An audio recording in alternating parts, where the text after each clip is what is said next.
Welcome to the Falcon Media Sports Network pregame show here on Falcon Radio for women's basketball between Bowling Green and South Carolina. I'm joined in studio by Trey Kennedy and Foster Ostai.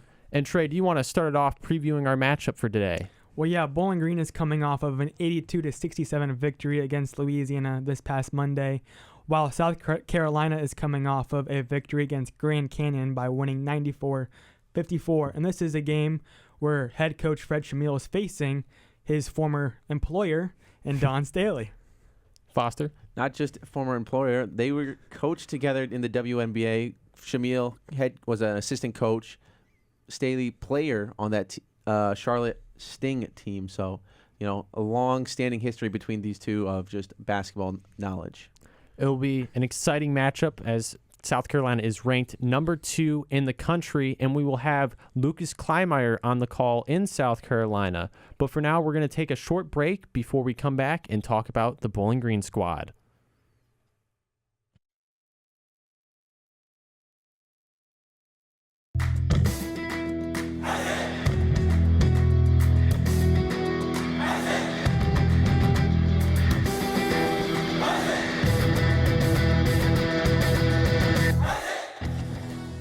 Falcon Media Sports Network and BG Falcon Media takes pictures for nearly all BGSU and Bowling Green related events throughout the year. Head over to bgfalconmedia.com to check out thousands of photos and all the content.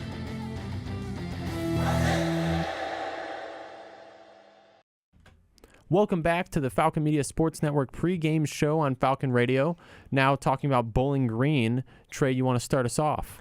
Bowling Green had a lot of great things to enter kind of the later parts of Monday's victory. Lauren Gherkin had 10 points, 11 rebounds in her first ever collegiate double-double of her career. And then Paige Kohler also was phenomenal with 18 points of her own. And Taya Ellis had 11 points, including 7 boards in the win against Louisiana. And that's one of those wins. I mean, we've seen the third year of the MAC Sun Belt Challenge. We get to see a lot of new teams that are you can kind of say similar in size schools. And that's those kind of matchups that really show you how this team is going to play. They want to play these quicker games and these matchups. And then you go into a ranked matchup like this for South Carolina. It really is going to help this team grow. And help them as a whole improve upon the weaknesses that they have currently. But once they get into MAC games and the deeper the season gets, the better prepared they will be for the rest of the season. Yeah, absolutely. And that's exactly what we've seen with this Fred Shamil team.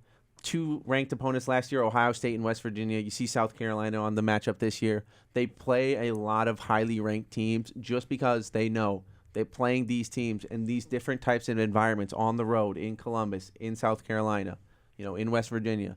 These are environments that you're not going to see in the MAC. So it really can make a team that has some new players or younger players really figure out how they're going to play and set them up for success. Despite them having a overall record of 5-41 against teams that are in the top 25 that they face, it helps them as a whole across their entire existence for women's basketball to get to where they are, helping them be better year in and year out. Yeah, absolutely. It teaches a lot of players, how they're going to make and changes to the game, because you're going to have very loud environments. I mean, this is South Carolina, number 2 team in the nation. They're always going to pack that arena. It's going to be hard to hear. It's going to be teaching those players, how to handle adversity on the road and handle these big environments that they're not going to see, like we said, in the MAC. So that'll really teach them how to play these big name games. Yeah, I 100% agree. And the experience that head coach Fred Shamil has being a part of an environment like this is only going to help teach them how much more important it is to take adversity like this and kind of learn from it bits by bit. And now let's switch gears and go more into the South Carolina side of things. What do you guys want to talk about with them? South Carolina is coming off of a season that they went 35-4 as a whole and 15-1 in a conference record. And then they have a lot of different players that can score at a high rate, where they have Nia Latson, who led the Gamecocks with 20 points against Grand Canyon. But they also have Tessa Johnson, who also tallied 19 points against Grand Canyon as well. So they have a different amount of players who can really take a game in control in their hands and really make a force and a statement. And it's not just those two. Joyce Edwards had 13. Medina Okot had 12. Raven Johnson had 11. And that's their entire starting lineup. 20, 19, 13, 12, and 11 points respectively. They have scorers across the board at this high-level school. And, I mean, even on the bench, you'll see 9 points, 5 points, getting strong off-the-bench play. Yeah, I mean, they have a plethora of players to go through that can really take over a game at any moment. And that's just what makes the South Carolina Gamecocks team so awesome, them being the number 2 ranked in the country. And last year, Joyce Edwards played 39 games, only 1 start. So this is her first year getting the full-time nod as a starter. So you're going to see her take a big step, get more production in the offensive end, but just a great player to have, just that steady hand that team needs of coming off the bench last year, showing everybody, look, we're in South Carolina. You're going to take a step back and play off the bench because we're all trying to get that national championship, which they came in, they lost to UConn last season, which they're going to go for that national championship again this year. And they also have the experience and the great mind of Dawn Staley, who knows what it takes to get to the highest of all highs because she's been to the lowest of all lows. And so having that experience, having that mind and voice in South Carolina's heads is only going to help them throughout the rest of the season.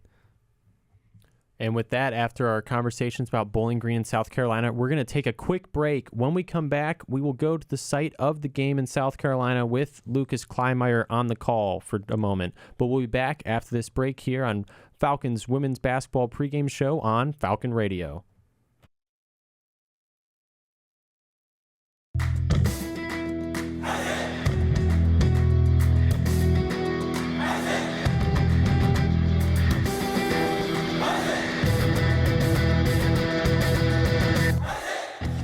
Looking for a BG Athletics discussion show? Check out The Swoop, where a rotating cast of Falcon Media Sports Network co-hosts talk everything BGSU athletics. New episodes are available every Tuesday at 6 p.m. on the BG Falcon Media YouTube channel.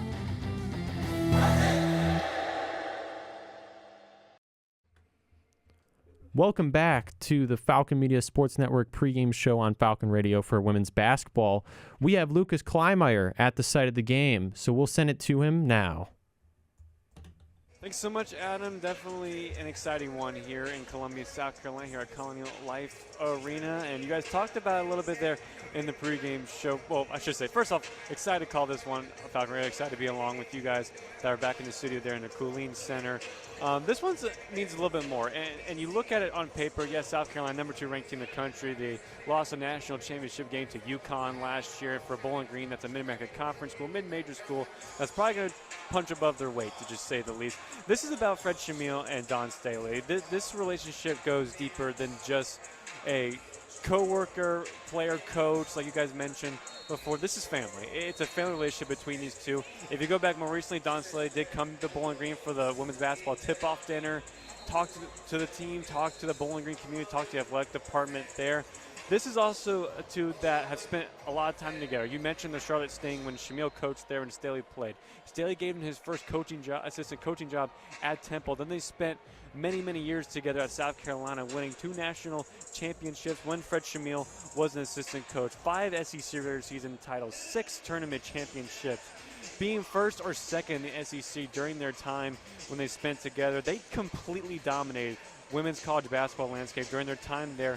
And Fred Shamil wanted to be a head coach. He had never been a head coach since that Charlotte Sting days. He wanted to be a head coach, and Dawn Staley talked about it when she came at the Bowling Green for the tip-off dinner, saying she would get calls about Fred, and she would try her hardest to get him that job. And when Bowling Green came calling, it was the right place for him to go. So they're happy that he's in Bowling Green. I talked to a little bit of the South Carolina athletics staff here. A couple of fans around there are so excited to see Fred Shamil back in South Carolina. This is going to be a huge game for him, for not just him personally, for his family, his wife Julie, his daughters, including Ivy, all traveled here to South Carolina with us, seeing some friends, seeing some family back at a place where they spent a lot of time, a lot of memories, and ultimately won a lot of championships. This one is going to be special for a multitude of reasons, and we're definitely going to talk about throughout the broadcast, which is going to be tremendous. So without further ado, we'll send it to break here. When we come back on Falcon Radio, I'll send it back to Adam, Trey, and Foster in the studio.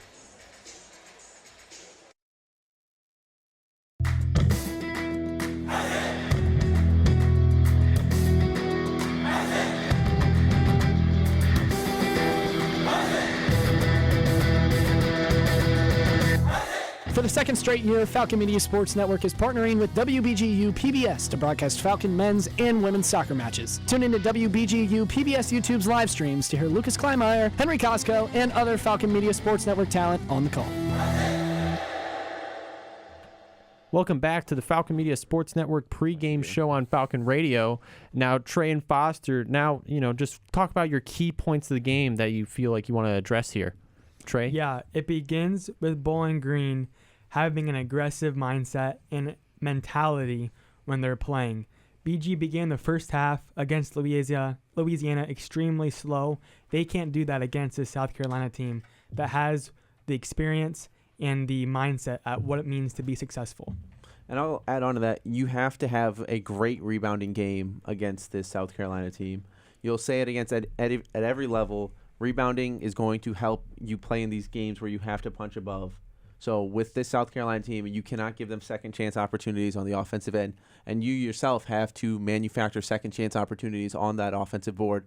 So getting offensive rebounds, making sure you get those good second chance opportunities, that's going to be a huge thing for the Falcons today. Especially finding open spots offensively. We saw it time and time again where Paige Kohler maybe was double teamed, maybe even triple teamed on Monday, but she was still able to find open players that were able to find shots that put Bowling Green away and put them away for good. Absolutely. Yeah, the offense kind of flowing through Kohler now. This is her first season really being the head of the offense after last year. She's going to have a lot on her shoulders today. She's played South Carolina once in her career, didn't score at all.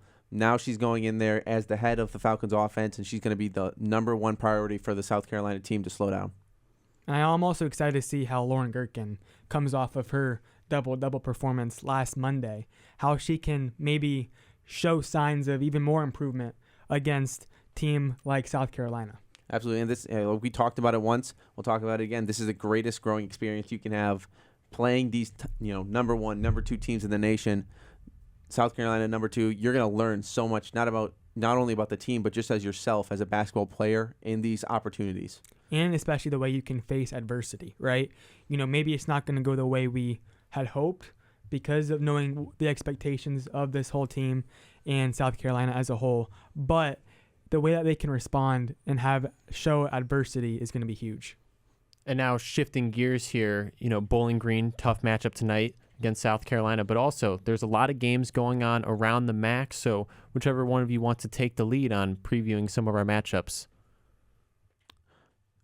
So Eastern Michigan right now is taking on Sinus. They're up 12-0 in the first. Akron's got Robert Morris, and they're behind 27-22. And as of right now, Miami is leading Cedarville 85-48 in the fourth with 2 minutes remaining. So just a little bit of women's action going on right now. Akron a little behind Robert Morris, but I'm sure that they're going to fight their way back into that game. And then, Trey, do you have any games outside of the MAC that you want to highlight for tonight? There's not many, nationally ranked teams going at it tonight, but the game that is going on is the Tennessee Lady Volunteers just tipped off against East Tennessee. They're up 11-2 early in the first quarter. And then, that's, around the MAC, some national action going on. And we're going to take a short break here for your Athlete of the Week.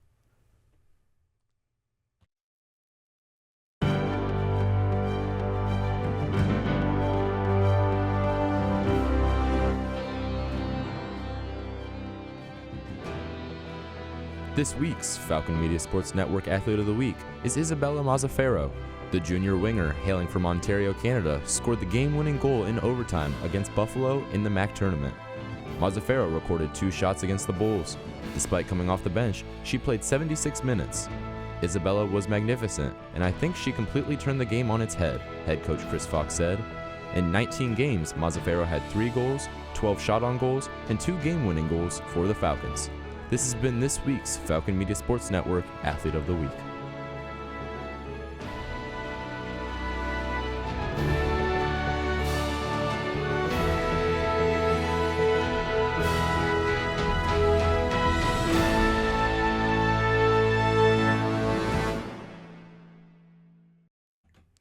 Welcome back to the Falcon Media Sports Network women's basketball pregame show here on Falcon Radio. Now let's get into, Trey, your Falcon 4 keys to the game. Well, I mean, we kind of hit it, a lot of it already between both Foster and I earlier in the segment. But like I said, they got to start fast. They can't start out slow and be a little sleepy heading into this game. But also, they've got to score when available. They have to stop this high-scoring South Carolina team who can score efficiently, but Bowling Green's got to combat that with a high-scoring offense themselves. Take initiative. Paige Kohler's got to be great, but Lauren Gherkin also needs to play at the way she did on Monday. But then also, get second-chance opportunities. We have to be the team that gets those offensive boards and defensive rebounds to get the ball in our possession in order for us to have a chance to put points on the board. And then lastly, they have got to find a way to just play ball the way that they play. That's defense at a high level. That's playing tenacity, getting turnovers, and all of that. Absolutely, and we talked about it. Those rebounds, that's going to be all that effort that they're going to have to put into it. It's going to just be coming effort. It's not rebounds. I'll say it once and I'll say it again. Rebounds are a hustle stat, and so that's this team coming out here, and that's hustling at the highest level against the number 2 team in the nation. And then besides the hustle, Foster, how else do you think they stop this high-scoring attack like Trey mentioned? What does the defense need to do tonight? They have to limit them to one-shot opportunities, and that means rebounding, like we just said, but it also means not the communication that defense has to be perfect throughout the entirety of the game. They have to talk on the screens. They have to talk on switches. If they're going to trap, they have to have that conversation and know that's called out before it even happens. They have to be on top of every communicative switch, every defensive pressure, every defensive slide. They have to communicate so that they know where their offensive player is going to be and they're not getting wide open shots for South Carolina. There cannot be a moment in this game where we see Bowling Green players looking around at each other. What are you supposed to be doing? They have to be locked in, ready to go, and focus on every possession at a time.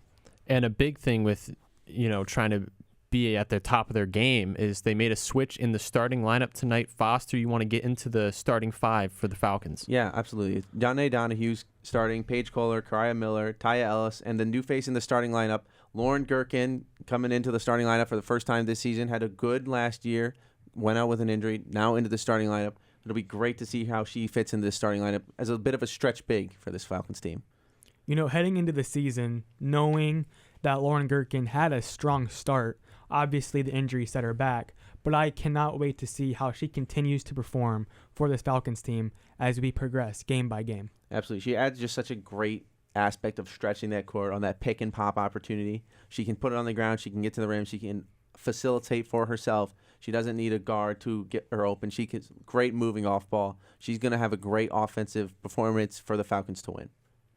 And then now let's get into your final thoughts, any sort of bold predictions you maybe want to make for this matchup tonight. Well, I'm not going to say that Paige Kohler shoots 5 3-point shots. I won't do that today. However, I want to see how this whole team just continues to progress and take strides as they face the number 2 ranked team in the country. Yeah, and I'll build off that. The Falcons, some of these players have played South Carolina before. It was 2 years ago, so just a couple of them have played. Taya Ellis, Paige Kohler, both have seen South Carolina before. They were ranked number 1 in the nation at that time. I really like to see how those two have grown, going up against this opponent that they've already seen once. Well, it's going to be an exciting matchup tonight. We will take a break, and when we come back, it will be Lucas Kleinmeyer calling the game here on Falcon Radio. This message is for Karina, our mom who finished her high school diploma at age 28. Hi, Mom. It's Emmettith and Nicholas. Congratulations on getting your diploma. You worked so hard and have taught us so much. We love you. When you graduate, they graduate. Finish your high school diploma for you and for them. Visit finishyourdiploma.org to find free and supportive adult education centers near you. Brought to you by the Dollar General Literacy Foundation and the Ad Council.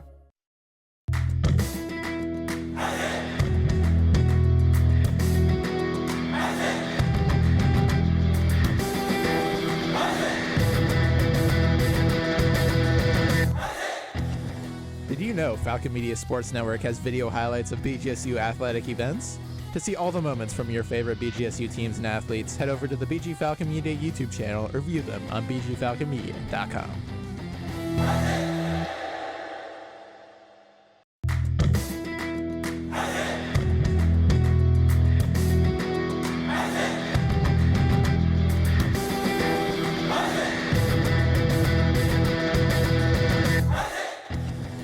Unlike other local sources, Falcon Media Sports Network and BG Falcon Media will never charge a paywall to view our content. However, if you are looking to support student media, you can donate at the bottom of our stories on bgfalconmedia.com.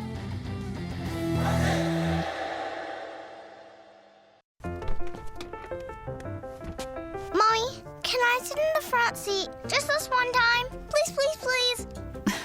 No, not yet. But why? Because I love you, and you're just not ready yet. Now, get in the back so I can get you in your car seat, please.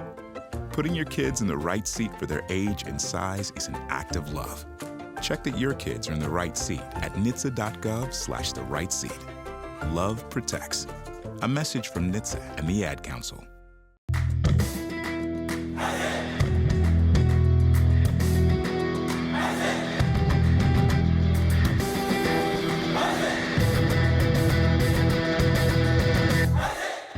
If you ever miss the Zig Zone on Sundays from 4 to 6 p.m. on WBGU 88.1 FM or just want to re-listen to the program, each show is posted in full on bgfalconmedia.com with timestamps so you can skip ahead to your favorite part.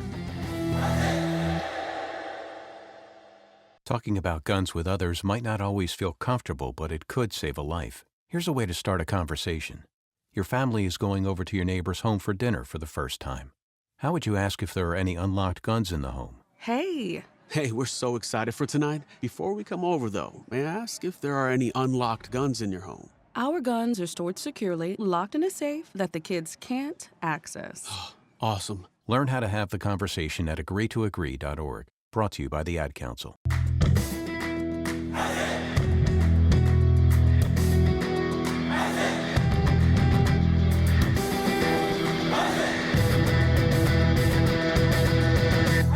Falcon Media Sports Network writes and publishes over 1,000 stories per year, including game previews, recaps, sidebars, opinion pieces, feature stories, and more. Head over to bgfalconmedia.com to view all of our content for every sport throughout the year.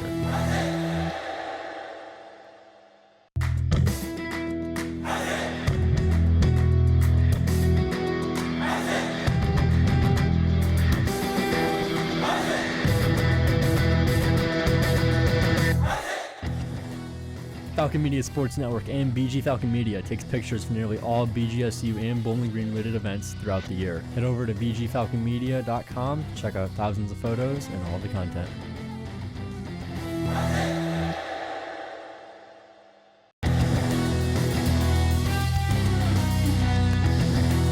For all BGSU sports news and updates, follow Falcon Media Sports Network on Twitter X at BG_FMSN and head over to bgfalconmedia.com.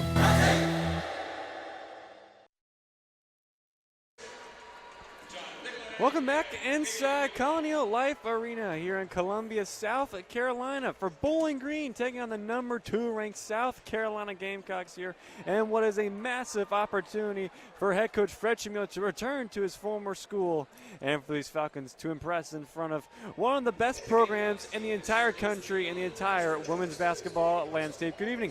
Welcome inside the broadcast here on Falcon Radio. I'm Lucas Kleinmeyer, also joined alongside Adam Duff and Trey Kennedy and Foster Rothstein with you in studio. Thank you for making us a part of your Friday evening. Well, they talked about it in the pregame show.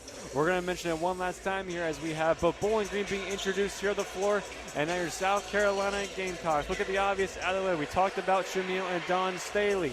Dawn Staley, 3-time national championship coaching, including 10 undefeated season in NCAA history in 2024, 7 Final Fours in the last 10 NCAA tournaments, 9 SEC regular season champions, 9 SEC tournament champions, and the 9th winning percentage among active NCAA Division I coaches, and 12 WNBA draft picks since 2020, more than any other program in that time. Not only is she one of the most legendary college women's basketball coaches, she's one of the most polarizing women's basketball figures in the entire country, and now has a chance to coach against the Falcons for the second time in her tenure. These two sides met in December of 2023 at the Stroh Center during Shamil's first year in Bowling Green. South Carolina came away victorious in that one with a large victory against the Falcons. Now Bowling Green looking to possibly make some noise here in Colonial Life Arena.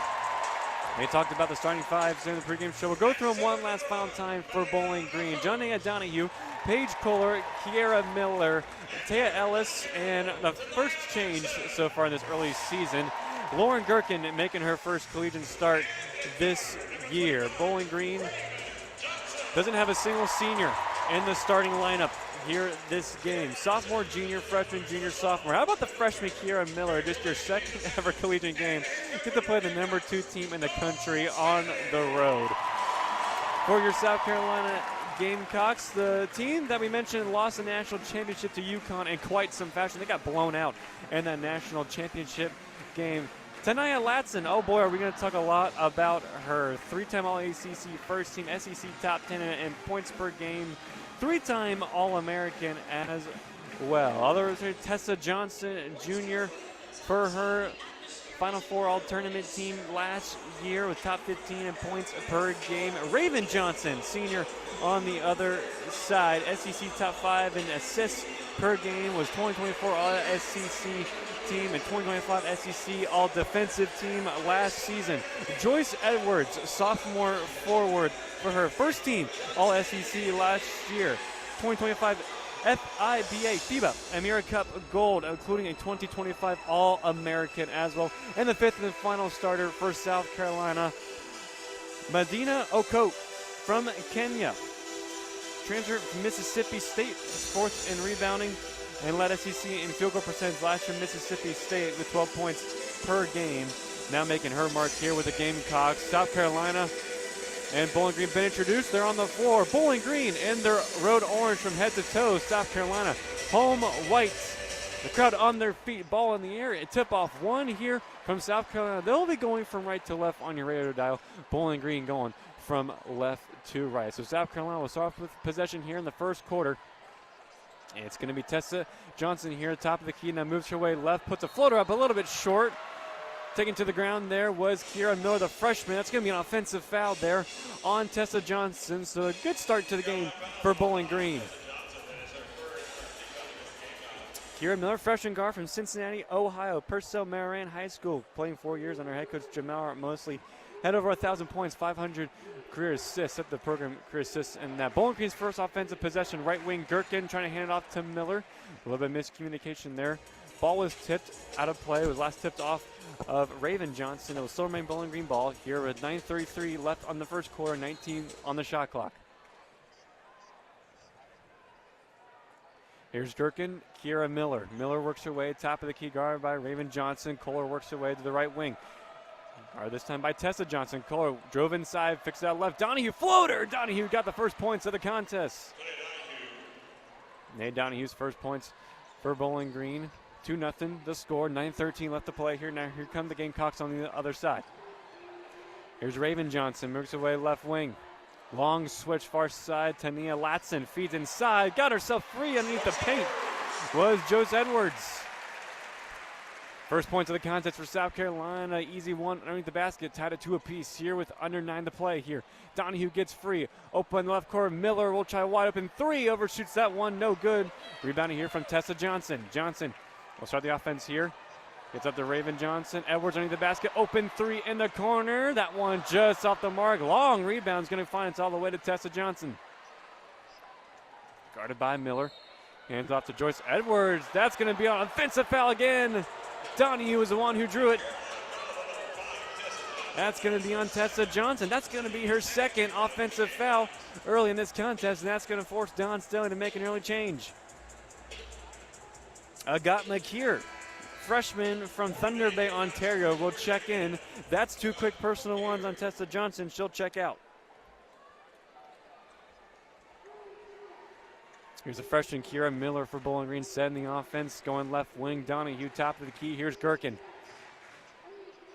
Jerking out to Donahue. Miller. Kohler left wing, guarded here from McKeer. Works her way all the way to the right now. Gets to the mid-range here. Ellis works her way to the free throw line. Spin move, 6 on the shot clock. Gets it out to Donahue. They want a travel call, not called. Donahue floater. That one just off the mark, no good. Here comes South Carolina on a fast break. Long outlet pass. Edwards falls. Edwards off glass and falls. Edwards has got 4-2 South Carolina, under 8 minutes to play here in the first quarter. Miller's got that one poked away. Fast break wide open to the basket. Raven Johnson capitalizes off the turnover. Her first points of the contest. 6-2 South Carolina. So a first real turnover there. Nerving moments there from Miller. Easy transition points there for South Carolina. Ellis drives into the left post. Ellis looking for an option. Ellis just bounces off the foot there of Raven Johnson. Now wide open lane to the break. There's choice. Edwards feeds it up and in. That's back-to-back fast break points there for South Carolina. 8-2. Edwards has got 6. Donahue right wing. Gets that one stolen away. A third straight turnover for Bowling Green. McKeer, that pass just a bit too far there for Edwards. Gets it back now, McKeer. McKeer, long 3 there. That was way off the mark there from Tania Latson. Rebound, though, taken back here from South Carolina. The student section here is right to my left here in Colonial Life Arena. Sold out student section. They're getting into this one. Raven Johnson, top of the key. McKeer 3. They'll get a foul there on her. That 3 was off front of the rim. They'll get Lauren Gherkin. That's going to be her first personal foul. This is an 8-0 run for South Carolina, and then last near 2 minutes. 8-2 USC, 6:50 left to play here in the first.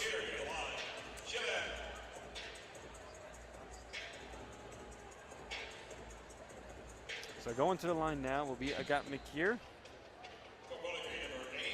She was 3rd in the SEC in blocks per game last season with 3. She was a McDonald's All-American, number 6 in the 2025 class coming into her freshman campaign. She's played for Team Canada in the U17 and U19 teams.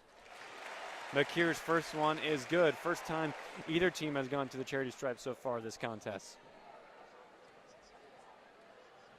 Second attempt here for McKeer. That one's up and good. 10-0 run now for South Carolina. 10-2 is your score. 6:50 left to play here on Falcon Radio.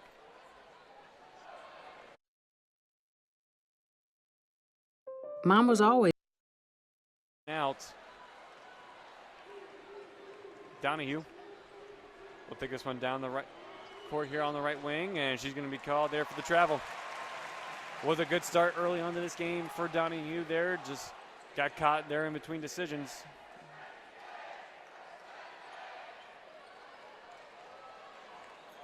Here come the Gamecocks now down the other side. Raven Johnson, senior from Atlanta, Georgia.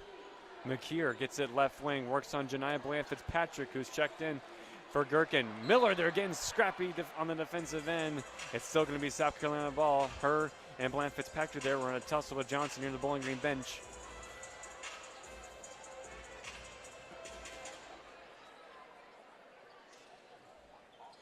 Here's McKeer, gets this one, top of the key. Here, Latson. Latson moves inside there. Latson working on Ellis. Ellis wins that battle and gets the defensive rebound.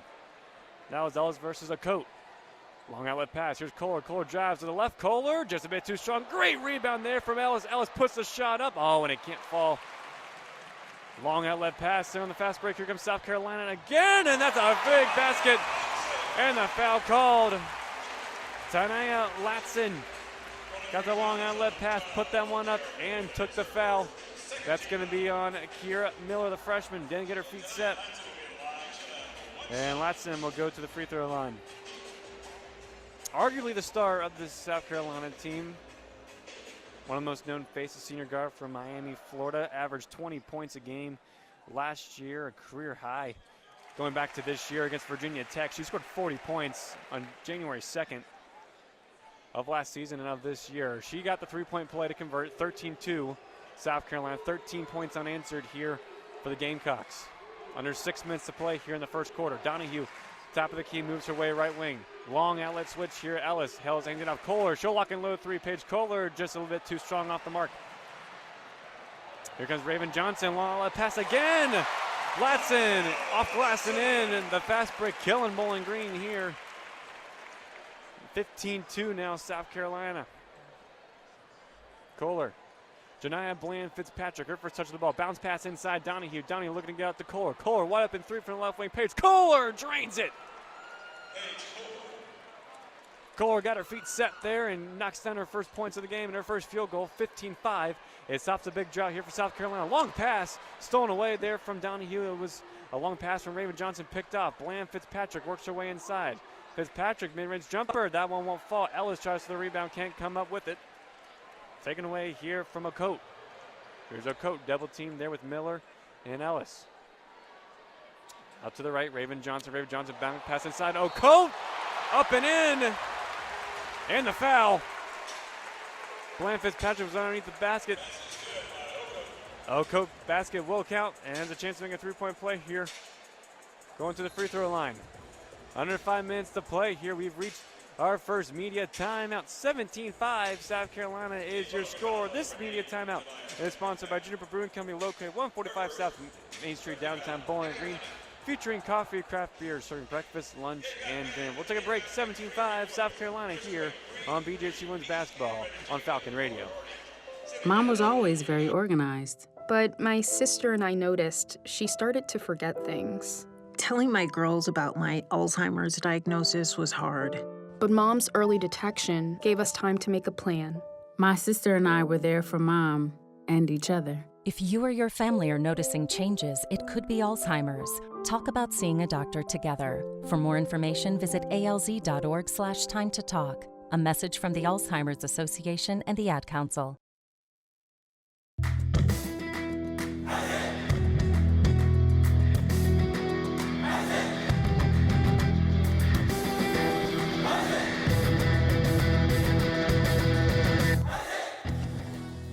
Are you a fan of BG Falcon Media and the Falcon Media Sports Network? You can show your support for BGSU student media by donating at the bottom of the page of stories on bgfalconmedia.com.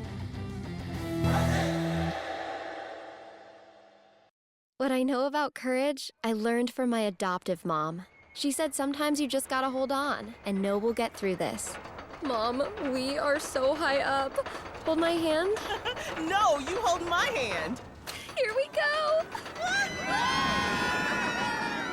Learn about adopting a teen from foster care. You can't imagine the reward. Visit adoptuskids.org to find out more. This message is brought to you by Adopt U.S. Kids, the U.S. Department of Health and Human Services, and the Ad Council.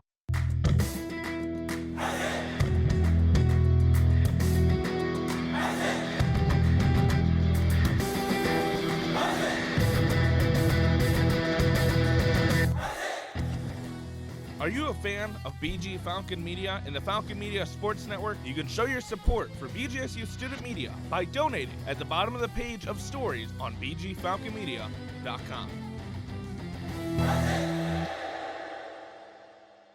Check out more Falcon athletic coverage online at bgfalconmedia.com. Dawn Staley was a player. Shamil was an assistant coach with the Charlotte Sting in 2005 to 2006, eventually becoming a head coach. Temple, Dawn Staley was the head coach, named Shamil an assistant coach, got him back in the women's basketball game. Dawn Staley, head coach at South Carolina, Shamil the assistant coach. These two have had a relationship stemming all the way back to the early 2000s, and that has been on display here. You saw pregame those two embrace during the handshake line, and now it's all business here in this game. 4:54 left to play here in the first quarter. 17-5, South Carolina is your score here on Falcon Radio. Welcome back inside the broadcast. I am Lucas Kleinmeyer, alongside Adam Duffin, Foster Rossi, and Trey Kennedy back in the Cooling Center on the campus of Bowling Green State University. When we left off, it was a media timeout. There was a foul called on Ocote. We got her basket to fall. So a chance to make a three-point play here. That has been the story of this game. There's been 14 points in the paint for South Carolina, that Bowling Green have given up. 11 of the points have come on the fast break for USC.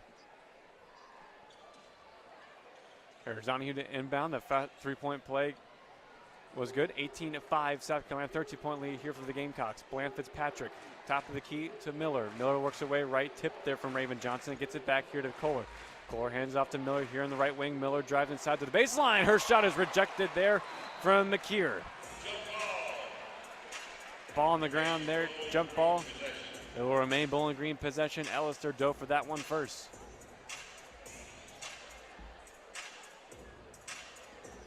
Bowling Green did lead here, made the first basket of the game, but ever since then it's been all South Carolina.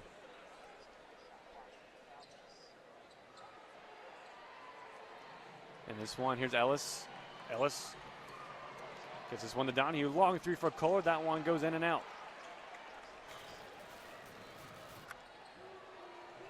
Here's Kohler again.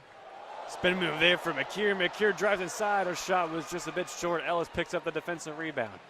Gets it up to Kohler. Here comes Paige Kohler down the other side. Miller worked her way inside. Now works her way to the right wing. Hands it off to Bland Fitzpatrick, who works her way to the charity stripe. Bland Fitzpatrick trying to finish there with the left off glass. A bit too strong, but she is fouled. We'll see who they get this one on South Carolina. It's going to be on Raven Johnson. It'll be her first personal foul. Substitute coming in for Staley in the Gamecocks. Coming in is Alea McDowell. Going out will be Tanaya Latson. Janaya Bland Fitzpatrick will go to the charity stripe. Her first one is good. Bland Fitzpatrick, a transfer. Spent last year with Seton Hall, playing 22 games off the bench, averaging 2.1 points per game. Her second one hits front of the rim, off backboard, and falls. Now make it 18-7, South Carolina. Here comes South Carolina on the opposite end. Raven Johnson here defending Bland Fitzpatrick. Works her way to the right wing. Gets it off McDowell. McKeer into the corner, long through. Raven Johnson off front of the rim. Long rebound. Offensive foul there for South Carolina. That was just a blatant push to the underneath the basket there on Kiera Miller. They're going to get McDowell. That'll be her first personal foul. Her freshman from Cypress, Texas. McDowell's All-American, number 15 in the 2025 class. Also Brazilian national team. Scored over 2,700 points in high school. Listed as a 3-level scorer as Bowling Green will get this ball back in play. Donahue to Ellis, gets it out to Miller. Under 3:30 left to play in the first quarter, 18-7 South Carolina. Miller, heavily guarded, works her way inside. Miller, push out Bland Fitzpatrick, works inside with the left. Miller, a lot of contact there, and Bland Fitzpatrick has that ball tipped, got the shot up. It was knocked away there from Joyce Edwards. It's going to be still Bowling Green possession here with 10 left on the shot clock. 3:20 left to go here in the first. Here's Kohler, bounce pass to Miller. Miller top of the key. Kohler, a long three from the right wing. Paige Kohler, that one no good off from the rim. Donahue gets the rebound. Donahue puts it up and is rejected by Edwards. Ball goes out of play. It'll still remain BG possession, but that's not the second time we've seen Edwards there reject the Falcon from underneath the basket. Taking a look here from our side monitor. Donnie put the shot up there, and Edwards timed that to perfection. 6'3" forward from Camden, South Carolina, the state native. Raven Johnson will come out. So another change here for South Carolina. Donahue, bounce pass into Miller. 10 on the shot clock once again here for Bowling Green. Donahue, spin moves. Donahue looks for an outlet pass. Bland Fitzpatrick, mid-range jumper for her. That one rolls off the backboard and no good. Rebound ahead from the sub, Miriam Dowda. Dowda goes back on the other side, feeds it inside Edwards in the corner. McKeer locks and loaded three. McKeer, yes! First three of the contest for McKeer, 21-7, and the lead extends by 14 for the Gamecocks. 2:30 left here in the first quarter. Here's Donahue. Bounce pass inside to Kohler to the baseline. Ran into a brick wall, and McKeer gets it out. Bland Fitzpatrick right by the charity stripe. Bounce pass to the freshman Miller. She lost the ball. Stolen back though from Ellis. Ellis gets it up. Ellis puts the shot. No good. Too strong. Loose ball picked up there from Tanaya Latson. Here's Latson on a fast break guarded by Kohler. Latson goes down the left side. Edwards gets Bland Fitzpatrick to fall. Mid-range jumper. That one off the mark. Rebounding again here from South Carolina. McKeer gets it off, and that putback from McDowell, no good. No good Ellis for the foul. Well, I tell you what, the first thing your eye tells you is there's a big size disadvantage on the floor compared to Bowling Green and South Carolina. A couple of changes coming in to help that. Kendall Moxie will check in for the first time, checking in for Taya Ellis, and then also checking in for the first time this game. Emily Cecil will be in for Donahue. Bowling Green 0 for the last 7 from the floor, just 1 from the last 13. No field goals in the last 3 minutes. South Carolina 4 for the last 5. Here is an attempt from the charity stripe. First one there from Latson is good. Latson now up to 5 points with 2 rebounds and 2 assists. Has a pair there. Latson's second attempt is up and good. 23-7 now is your score, 16-point lead here for South Carolina. Here's Kohler. Down the other side, Kohler. Makes a couple moves, dribbles right again. They've gone down this right wing a lot in this first quarter, Bowling Green. Hands out Bland Fitzpatrick. Here's Cecil's first touch of the ball. Emily Cecil works inside. Outside now, Bland Fitzpatrick, top of the key, working inside this time. Switch off here, Cecil, Bland Fitzpatrick drives, and that is rejected there from Okote. Gets it back, Cecil, 1 on the shot clock. Kohler puts it up. Kohler, out from the rim, no good. Right before the shot clock expired, Bland Fitzpatrick was tussling with that rebound there with Okote. It's coming away, South Carolina. Long outlet pass to McKeer. Off glass and got it to go. 25-7, a minute 10 left. Cecil. Cecil dribbles right wing. Now that pass, Miller. Miller drives, got past the contact, hands off Moxie. Moxie to Kohler. 13 left on the shot clock, under a minute left to play here. Kohler dribbles to the left. Kohler outside, wide open 3, Bland Fitzpatrick, and that one just off the mark. Moxie running down the court here, chasing there, Okote. Okote, ew, Latson almost lost it there, dribbles baseline, gets it out. Wide open 3 here in the corner, taken there by McDowell, no good. Easy rebound taken there from Okote. Okote now open 3 for McKeer off front of the rim, no good. Again, rebound here from McDowell, and that one a little too strong. Moxie jockeying for the rebound. They get it right back to McKeer, who puts it up and in. 21 seconds left. Shot clock is off. 20-point lead now for South Carolina. 27-7. Here's Cecil. Cecil to Kohler. 10 seconds left and counting. They're going to try to take this one all the way down to the end of the first quarter. Here's Kohler. Dribbles inside. Kohler works. Kohler long shot there. A lot of contact. No good. 1 second left. They won't try the half-court heave. That's how the first quarter will come to a close. A 20-piece lead for the Gamecocks. 27-7 is your score. And the second quarter coming up. You're listening to BGSU Women's Basketball right here on Falcon Radio. You took the first step and quit smoking, but even former smokers may still be at risk for lung cancer. That's why SaveByTheScan.org wants you to know about a new low-dose CT scan that can detect lung cancer early. It takes only 60 seconds and could save your life. You took the first step, now take the next. Visit SaveByTheScan.org for a simple quiz to see if you're eligible and talk to your doctor about screening. SaveByTheScan.org is brought to you by the American Lung Association's Lung Force Initiative and the Ad Council.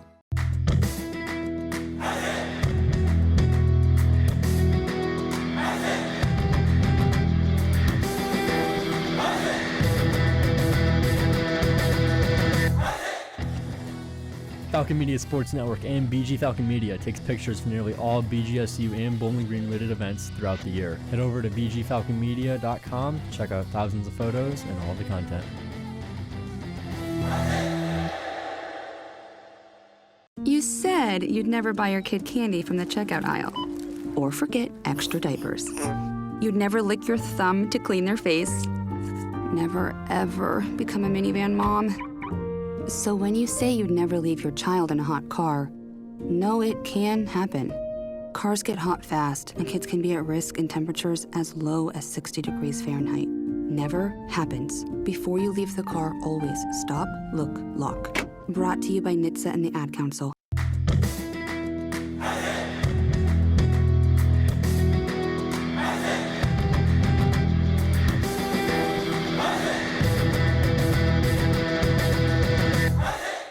If you ever miss the Zig Zone on Sundays from 4 to 6 p.m. on WBGU 88.1 FM or just want to re-listen to the program, each show is posted in full on bgfalconmedia.com with timestamps so you can skip ahead to your favorite part. Join the Zig Zone Sundays from 4 to 6 p.m. on WBGU 88.1 FM.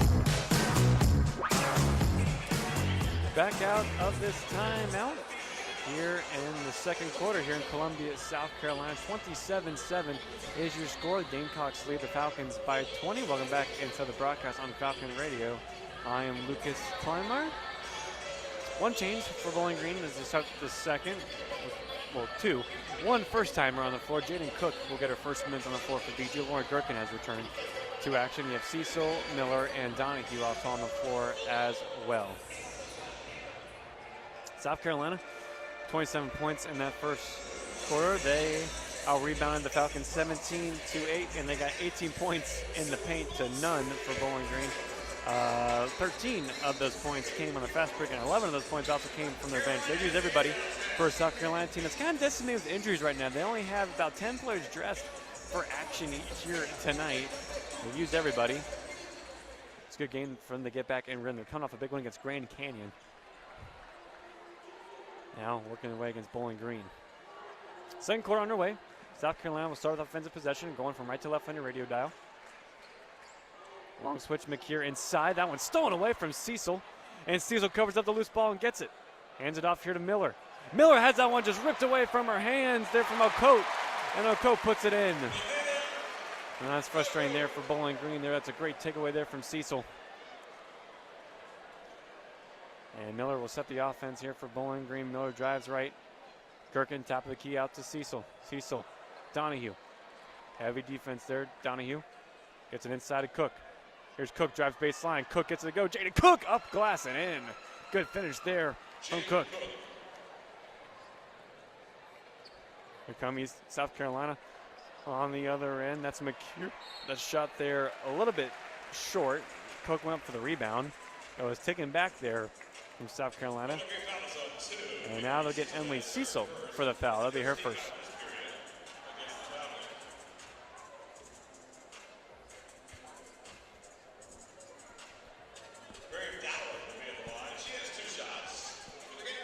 Maria Dowell will go to the free throw line. She'll have 2 shots here for South Carolina. 29 points for South Carolina. Now make it 30. 30-9 is your score. Second one up is off the mark and right into the feet of Cecil. So it remains 39, under 9 minutes to play here in the second quarter. Here's Kira Miller. Miller works her way left. Still with it, Miller. Surveying, looking for an option. Miller into the corner. Here's Cecil. Cecil tries a 3. That one just a bit too strong off the rim. Cook tries the rebound, can't get it. Is taken away here from Okote and South Carolina. Trying that long outlet pass again. This time looking for the run. That was Dowda crashing the rim there underneath the basket. Couldn't get it to go. Tessa Johnson will come back into this game. Junior guard from Minnesota. 2024 NCAA Final Four All-Tournament team. SEC top 5 and 3 made per game. Had 19 points last game and 5 rebounds and 5 assists against Grand Canyon. Miller hands off to Donahue, top of the key, 10 on the shot clock here now for Bowling Green. Time winding down. Donahue works her way right, now goes left. Donahue drives. Donahue ricochets in and out of the rim. And he kept that one in play there from Okote. Okote, long on left pass. Here's Raven Johnson. Raven Johnson works on Gherkin. Raven Johnson puts her shoulder in Gherkin. That shot bounces in and out. 3 Falcons underneath the basket there. And that one there from Dowda was missed initially. Got her own rebound. Missed the second one, but then she is fouled. That's going to be on Jaden Cook. That's going to be her first personal foul. And USC will go to the free throw line once again here. They go on to the charity stripe for now another time this contest. This will be her second from the line, Dowda. Senior from Bentonville, Arkansas. Only had 2 rebounds in just 10 minutes played against Grand Canyon, getting some minutes here against Bowling Green.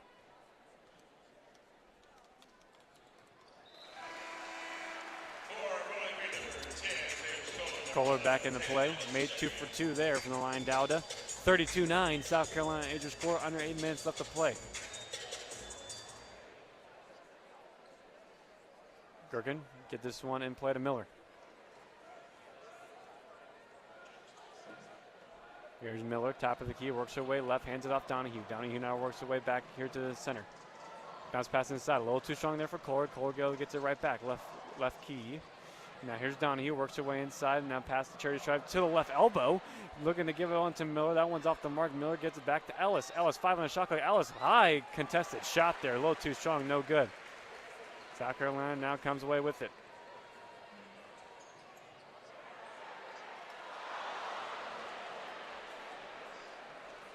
There's Miller. Works away in there for BG.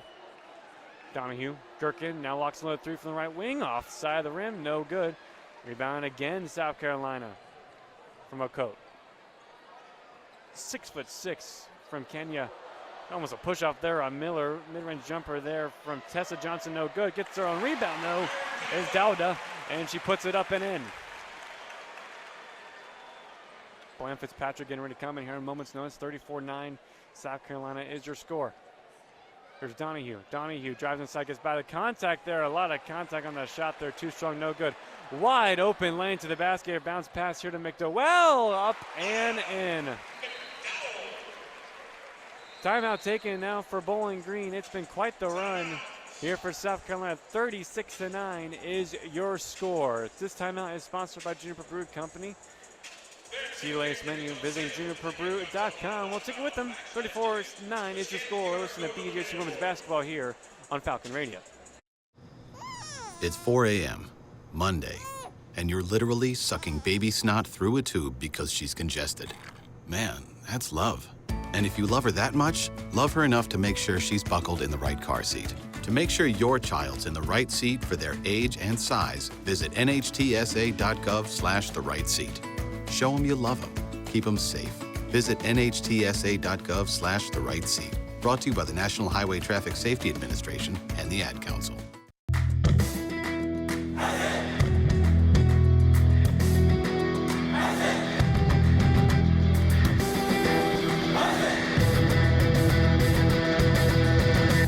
This is Phil Beskid, BGSU Radio Faculty Advisor. You can catch all the Falcon Media Sports Network broadcasts on our 2 stations, WBGU 88.1 FM and Falcon Radio, which can both be found on bgfalconmedia.com. Ziggy. Cats are masters at using up their 9 lives, like chasing laser pointers into walls or jumping onto high shelves. But the one thing cats never do? Text while driving. So be like a cat and protect your one and only life. Don't text and drive. Don't drive distracted. A message brought to you by the National Highway Traffic Safety Administration, Project Yellow Light, and the Ad Council. After this game wraps up, more coverage continues online at bgfalconmedia.com. Back here in Columbia, South Carolina. South Carolina Gamecocks lead Bowling Green 36-9 is your score. Welcome back into the broadcast. I'm Luke Kleinmeyer here with you on the call in the studio in the Cooling Center on the campus of Bowling Green State University is Adam Duffin and Foster Rostai and Trey Kennedy. 7-0 run for South Carolina. In the last 2:30, a scoring drought of 240 for Bowling Green. Only 2 points made so far this second quarter. There's a lot of BGSU athletic events tonight. BGSU hockey in action against St. Thomas. You got BGSU volleyball at home against Akron in the Stroh Center. But then you got the MAC championship for women's soccer against Western Michigan. A 6-seeded Bowling Green taking the number 1 seed Western Michigan. Chris Fox and his crew looking to get back in the NCAA tournament there. That one is just about ready for kickoff at Historic Crew Stadium in Columbus. We'll keep you updated with those scores from not just soccer, but volleyball and other games that are happening in Bowling Green. Jasmine Fern is checked in for Bowling Green for the first time this game. We'll inbound this pass to Kohler, and we're back underway here with 6:30 left to play here in the second. Kohler, pump fake, put up a range jump there, air ball, and gets it off to the left. Just 3 points for Kohler here early in this one.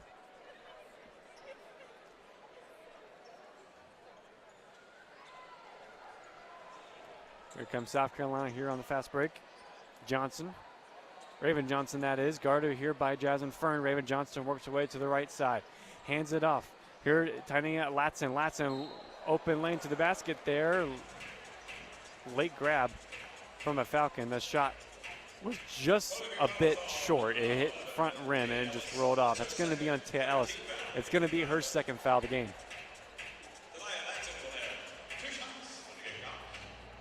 That being said, a reminder there at 8:07 p.m.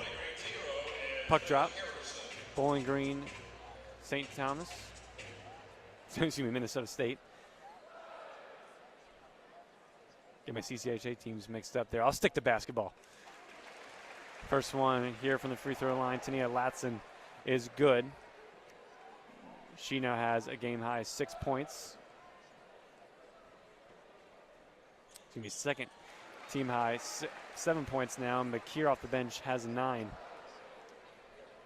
Edwards also has 6. It's been an offense that has spread the ball early in this one for South Carolina. 38-9 now is your score under 6 minutes to play here in the second.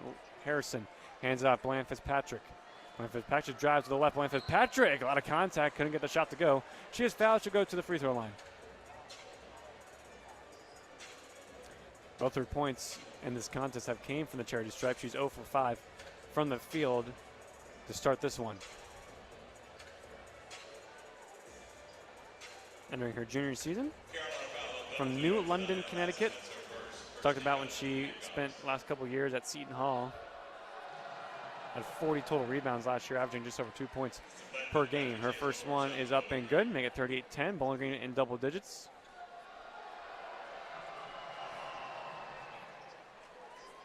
That second one is good as well, 38-11. Here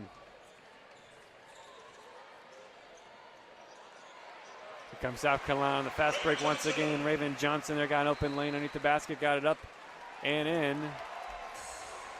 And they're going to say Falcon stepped out of bounds on Gherkin. That was oh man. There's a mental error there from Gherkin. It's turnover, 40-11. Now your score, South Carolina, and USC will have the ball. Tessa Johnson. Top of key, bounce pass inside to Edwards. Edwards works by on Kohler, up and in. 42-11, 5:30 left to play here in the second. Here's Kohler again. Guarded heavily here from Raven Johnson. Gherkin tries to set the screen. And they'll get, I believe, Raven Johnson. And it'll be Raven Johnson second. Donahue will come back in. Harrison will check out.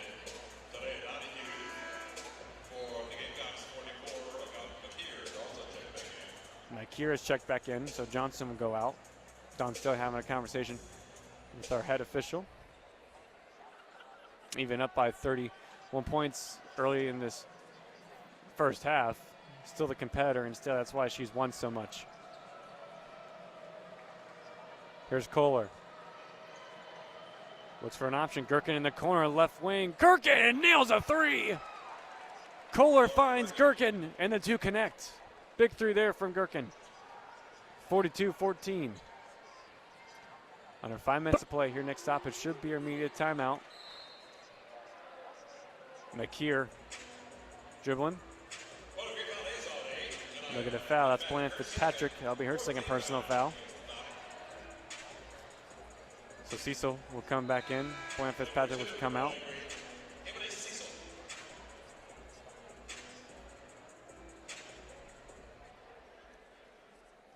So there'll be 23 on the shot clock here, under 5 minutes for South Carolina to get in our basket. Latson drives, a little bit short. Rebounding here from Donahue. Donahue kicks it out. Kohler looks to go on the fast break. Here's Kohler. Drives inside. Kohler got an open lane. Oh, just a bit too strong there. Couldn't connect. She got the look she wanted. She got her defender to fall right underneath the basket and couldn't convert. It's going to be South Carolina ball. And I think those are moments. We'll hear from assistant coach Maggie Lucas post-game in our BG Falcon Food Drink Guy player of the game, but those are little things that you want to see happen in games like this against these opponents of higher quality. Get your little things right. Get the things that you're going to get in any contest right. Wide open lane there from Tessa Johnson. Found herself open off glass and in. 44-14, 30-point lead now for South Carolina. Donahue. Kohler in the corner. Drives. Outside Cecil. Gherkin again. Sholaka low, number 3. Gherkin ricochets in and out. Rebounding here from McKeer. McKeer outlet pass. Edwards to the right wing. Guarded by Cecil. Back to McKeer. Heavily guarded here from Fern. Got the screen there for Edwards. McKeer got the separation she wanted. McKeer floater falls. Double digits for McKeer. She now has 11.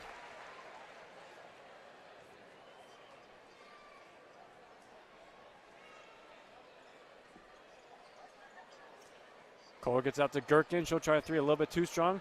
But gets out to Fern. Now Cecil will try a three. That one a little too strong. Gherkin again gets the rebound. Puts a shot up there. A lot of contact. No good. 3:30 left here in the second. Here's Tessa Johnson. Works her way right. A little bit of miscommunication there with Latson. Now Cecil took it away. Fast break here for Bowling Green. Jasmine Fern to the basket. Fern up and in. Fern's got her first points of the contest. 46-16. Lead cut down to 30 for South Carolina.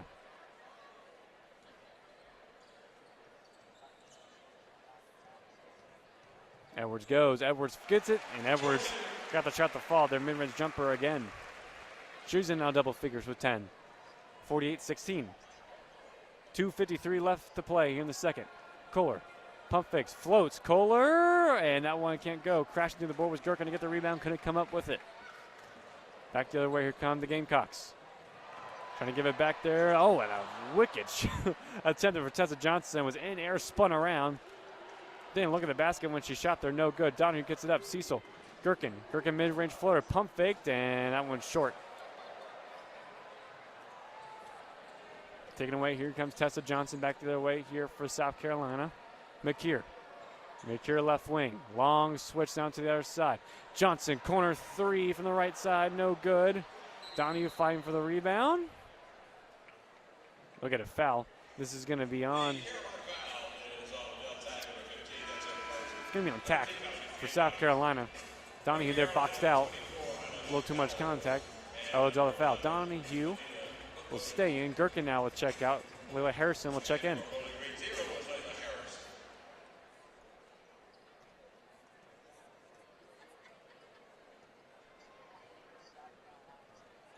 Here's Kohler, left wing, now moves her way top of the key. Fern, now she'll lock and load through Jasmine Fern. That one rolls around the rim and no good. Rebounding here from Latson. Latson on the fast break. Puts on the moves, hands it up here. Mid-range jumper there, Tessa Johnson. Yep. 50 points now for South Carolina. 50-16 is your score. Under 2 minutes left to play here before halftime. Under halftime, we'll have Foster Roste, Adam Duffin, Trey Kenny break it down for you. That three there from Jasmine Fern is short. And it goes out of bounds.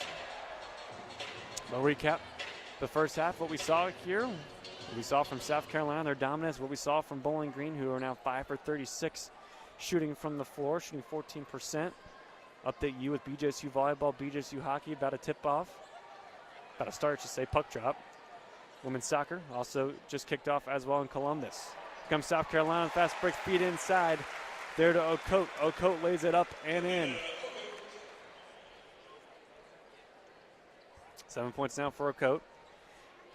Here comes Kohler, 52-16, a minute 10 left to play here in the second. Donahue, spin moves. Donahue pump fakes. Donahue lays it up. A little too strong, gets her own rebound, however. Trying to get it out to Kohler there. Just a bit too strong. Goes out of play. Turnover for Bowling Green.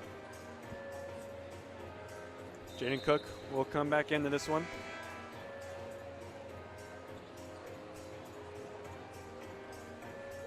High fives all around as Fern will check out. See if Jaden Cook getting her first minutes of action returning to the court. Heavy contact there with Harris. And timeout was taken there from South Carolina there, and a little bit of trouble there was Tessa Johnson. Don So didn't want to take any chances. And a quick timeout. This timeout is sponsored by Juniper Brewing Company, located 145 South of Main Street in downtown Bowling Green.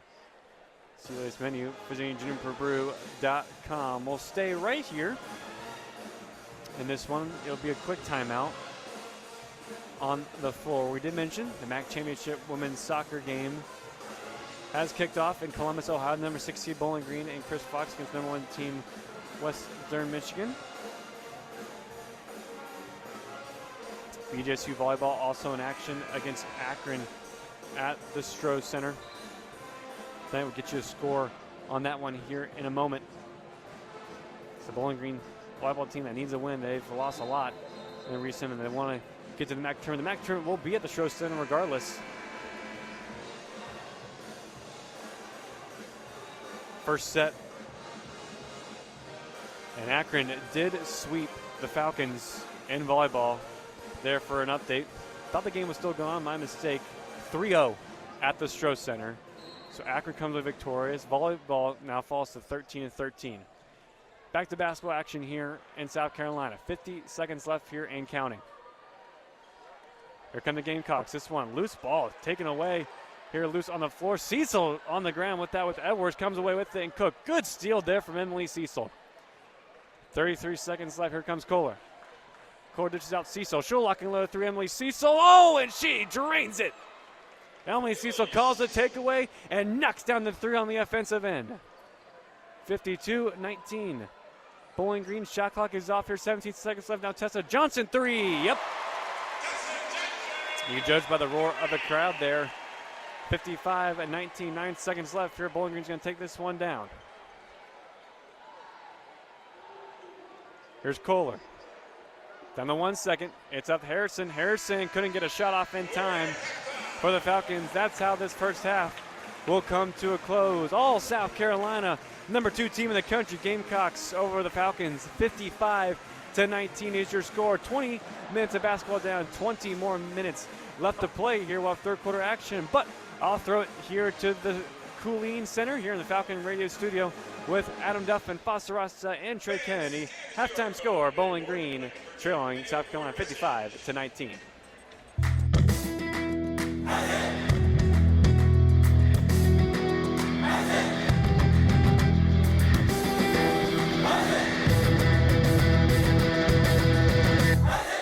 Falcon Media Sports Network produces more feature stories about BGSU athletics than any other media outlet. Make sure to head over to bgfalconmedia.com and follow Falcon Media Sports Network at BG_FMSN on Twitter/X and BG Falcon Media on Instagram and Facebook to stay up to date with all of our content. Talking about guns with others might not always feel comfortable, but it could save a life. Here's a way to start a conversation. Your family is going over to your neighbor's home for dinner for the first time. How would you ask if there are any unlocked guns in the home? Hey. Hey, we're so excited for tonight. Before we come over, though, may I ask if there are any unlocked guns in your home? Our guns are stored securely, locked in a safe that the kids can't access. Awesome. Learn how to have the conversation at agreetoagree.org. Brought to you by the Ad Council. What's going on, guys? I'm Darius Lorfields, junior safety here at BG. My Falcon 4 favorite things for homecoming, definitely seeing some of the alumni, the big crowd, hearing them roar. The Falcon Walk pregame, getting to see more people, and then just winning the game overall and celebrating after. Go Falcons. Talking about guns with others might not always feel comfortable, but it could save a life. Here's a way to start a conversation. Your family is going over to your neighbor's home for dinner for the first time. How would you ask if there are any unlocked guns in the home? Hey. Hey, we're so excited for tonight. Before we come over, though, may I ask if there are any unlocked guns in your home? Our guns are stored securely, locked in a safe that the kids can't access. Awesome. Learn how to have the conversation at agreetoagree.org. Brought to you by the Ad Council. Welcome to the Falcon Media Sports Network Women's Basketball Halftime Show on Falcon Radio. I'm Adam Duffin, joined alongside by Trey Kennedy and Foster Rostai, as the Bowling Green Falcons are currently down to South Carolina 55-19. So Trey, you want to get into, the recap of the first half? Well, it really begins with Joyce Edwards and Tanaya Latson, who currently are starters for South Carolina with 10 points for Edwards, 7 points for Latson. But really the whole big difference is the difference in field goal percentage, as South Carolina is completing 57% of their field goals, while Bowling Green only 15. But the thing that we mentioned earlier on, Foster, is rebounds, and they're getting out-rebounded 34-15. Yeah, absolutely. It was something that we really harped on, that they cannot give up just losing the rebounding battle to this degree if you want to beat a South Carolina team, or if you want to punch above your weight class at any degree. And with South Carolina getting 34 rebounds and 10 of them being offensive and getting 11 second chance points off those 10 offensive rebounds, that's really where it starts for South Carolina. And Bowling Green has 0 second chance points, and that just cannot happen if you want to give yourself a shot. And an even bigger point to look out at is 36 bench points, or points in the paint, sorry, for South Carolina, as they've been just doing all their work down low on great, getting out, getting in the fast break, running the floor. And that really hurt earlier on, where Bowling Green did get the first points of the game. Then South Carolina went on an 8-0 scoring run. And those turnovers really cost Bowling Green, where South Carolina from the get-go was able to really run away with it.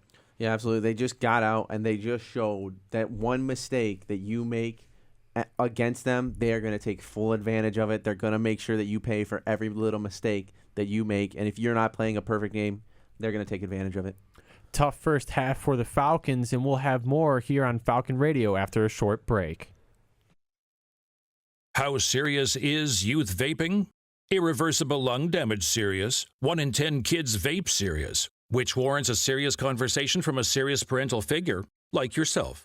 Not the seriously know-it-all sports dad or the seriously smart podcaster. It requires a serious conversation that is best had by you. No, seriously, the best person to talk to your child about vaping is you. To start the conversation, visit talkaboutvaping.org. Brought to you by the American Lung Association and the Ad Council.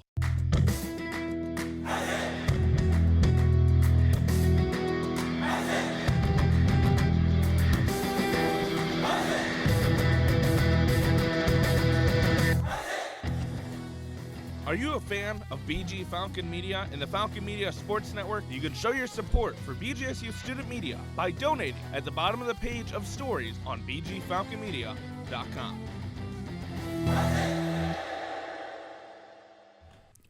Welcome back to the Falcon Media Sports Network halftime show. Trey and Foster, both of you kind of touched on it a little bit before in the first half recap. What do you guys want to talk about here that maybe the Falcons can change heading into the second half? Trey, we'll start with you. Well, early, I want to touch off of Paige Kohler. I know there was a play there in the second quarter, where she had a layup, just put too much on it. You can just tell the overall atmosphere is getting to Bowling Green as a whole, where they're not completing and playing at the rate that you would hope, but ultimately knowing who their competition is. Yeah, this is the biggest stage in college women's basketball. This is the one stage, there's only one stage that I'd say is bigger, and that's UConn. And then it's UConn, South Carolina, and everybody else is the biggest stage in college basketball for the women's teams. And they're playing in it right now, and it's showing. This is just such a tough environment to play in. They're kind of, they came out, they got those first two buckets, that first 2 points, and then they kind of couldn't find their way. They're just trying to figure out where they're at, and you can see it, 15% from the field, 20% from three. They're just kind of having a rough night overall. That's right. And the one thing that maybe I want to see Bowling Green put more effort in, and you talked about this, and we talked about it coming into halftime, is those rebounds. You got to play physical, and I know that's something that head coach Fred Shamil has stressed to this team. But if they can at least do that, give themselves a little bit more optimism and positivity heading into Wisconsin next week. Yeah, absolutely. They're going to have to come out. I mean, Coach Shamil is going to tell them they have to start playing even more physical than they are now. They cannot allow a South Carolina team to continue to beat them on the boards the way they are. They can't allow them to have, so many second chance points, 11 of them to their own 0. They have to play a more physical game. And because they're struggling shooting, that physicality can really help bring them back into this type of game.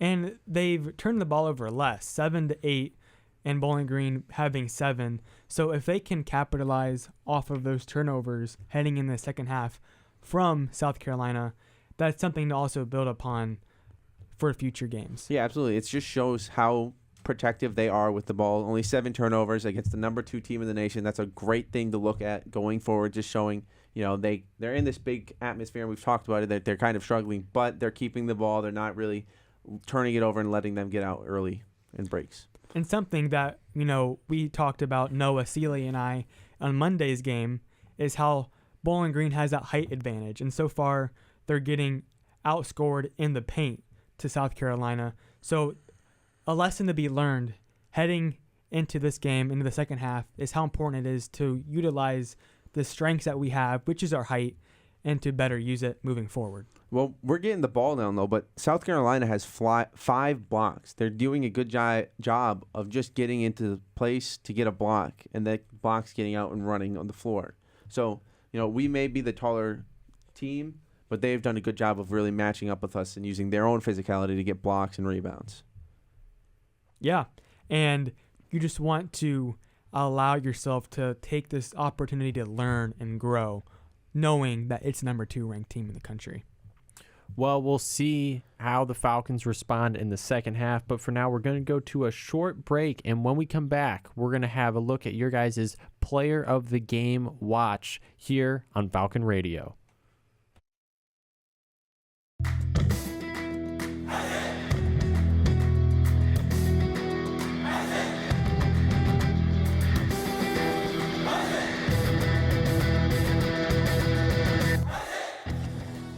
Are you a fan of BG Falcon Media and the Falcon Media Sports Network? You can show your support for BGSU student media by donating at the bottom of the page of stories on bgfalconmedia.com.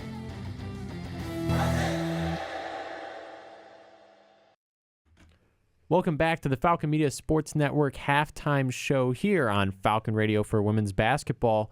Now, Trey, do you want to start us off with who you're looking at for Player of the Game? Yeah, Joyce Edwards for South Carolina, who currently has 10 points and 2 rebounds on the night and is 5 from 6 from the field. She's been efficient. She's been a terrific player in this first half. I'm looking at her to emerge as the player of the game. And for the Falcons, I'll give Donahue the nod right now. Only 2 points, but 2 offensive rebounds out of her 3 total rebounds, an assist and a steal in 17 minutes of playing time. The sophomore guard has been playing very well so far in this high environment that they're playing at. Yeah, I agree. And, although the numbers aren't there for Bowling Green, again, for all these players on the roster, it's a tremendous learning curve for you to take in such a tough environment that South Carolina is to play in and to embrace yourself to have a more successul outlook in the weeks to come. Absolutely, and it's a great way to learn how you're going to play when it comes to MAC action down the line. You're not going to see environments this great, but you will see very close matchups. Buffalo, you'll have to play. They're always a good team. When you play your Battle of I-75, those will always be tough games, and this will really be able to lean back and look, we played South Carolina. We've played tougher matchups. We know how to play in these matchups in the MAC. And right now around the MAC, you're mentioning that in women's basketball, Buffalo is currently up over Toledo. And wait a minute, that is volleyball. I am mistaken.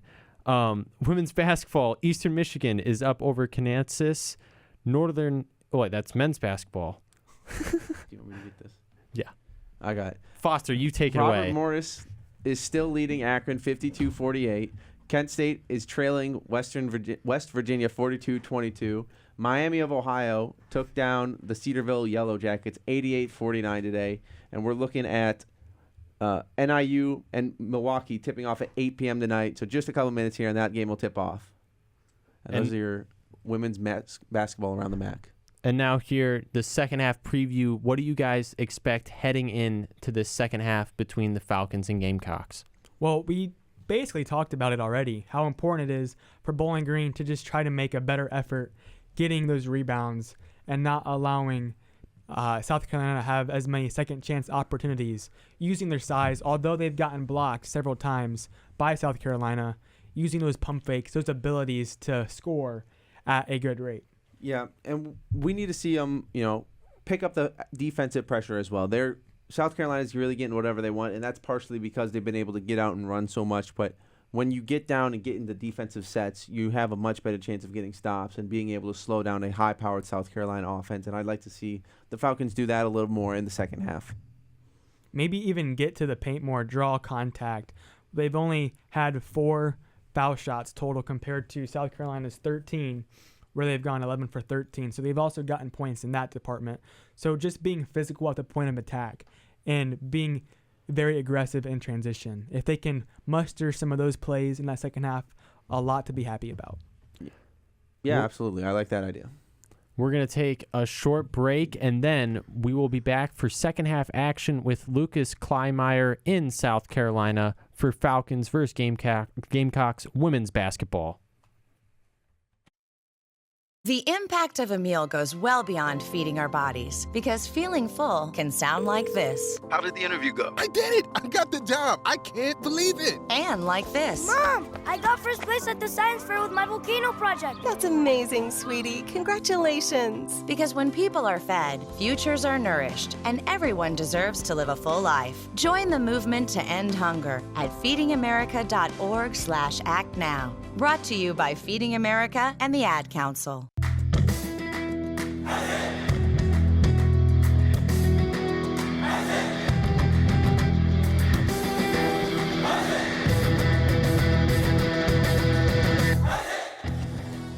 Falcon Media Sports Network and BG Falcon Media takes pictures for nearly all BGSU and Bowling Green related events throughout the year. Head over to bgfalconmedia.com, check out thousands of photos and all the content.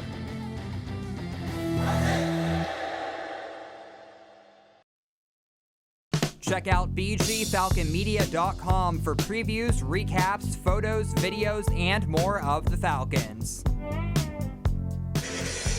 Back here in Colonial Life Arena in Columbia, South Carolina. This place is jumping here at halftime. The Gamecocks 55, Bowling Green 19, a large lead for the number 2 ranked team in the country, coached by the great Don Staley.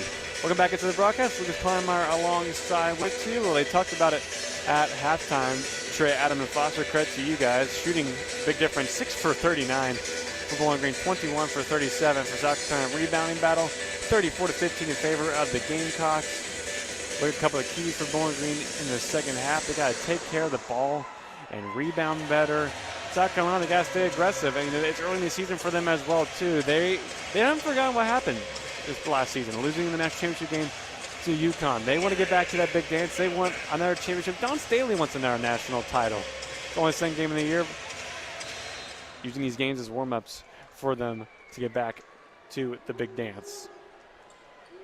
Second half action underway. Bowling Green now going from right to left on your radio dial. South Carolina going from left to right. USC in all white, Bowling Green all orange there. And I'll get a quick foul there off the ball. That's Lauren Gherkin who get a foul off the ball. Same 5 starting for Bowling Green. Miller, Gherkin, Kohler, Ellis, and Donahue. The 3 there from Kohler right in front of the Bowling Green bench. But Gherkin there a little too handsy there off the ball.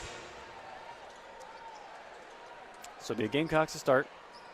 Raven Johnson, 4 points in the first half, 3 rebounds, and 4 assists.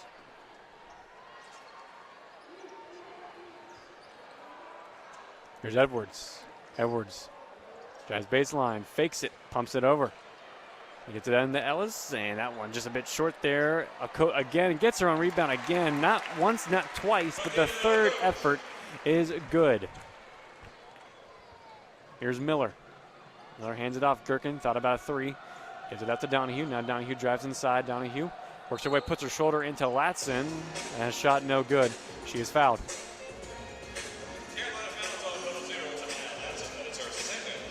That'll be Latson's second.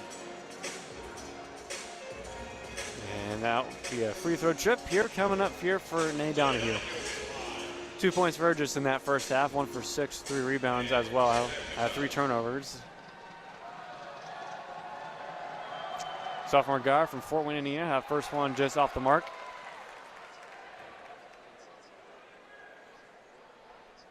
Get some encouraging words here from her teammates, and we'll try again here for take number 2 from the line. There's Donahue, and that one off front of the rim, off the backboard, and goes 57-20. South Carolina on the fast break. You blink, and they're already down there. Latson there off the backboard and in. Just one long pass, and South Carolina gets it down there, 59-20.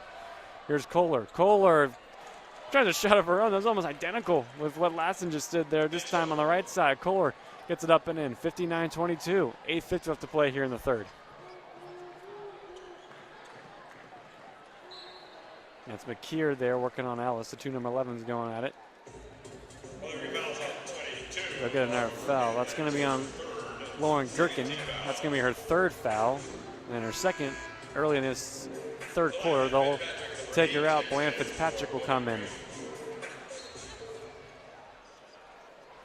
Inbound underneath the basket, underneath Edwards, up and over Bland Fitzpatrick.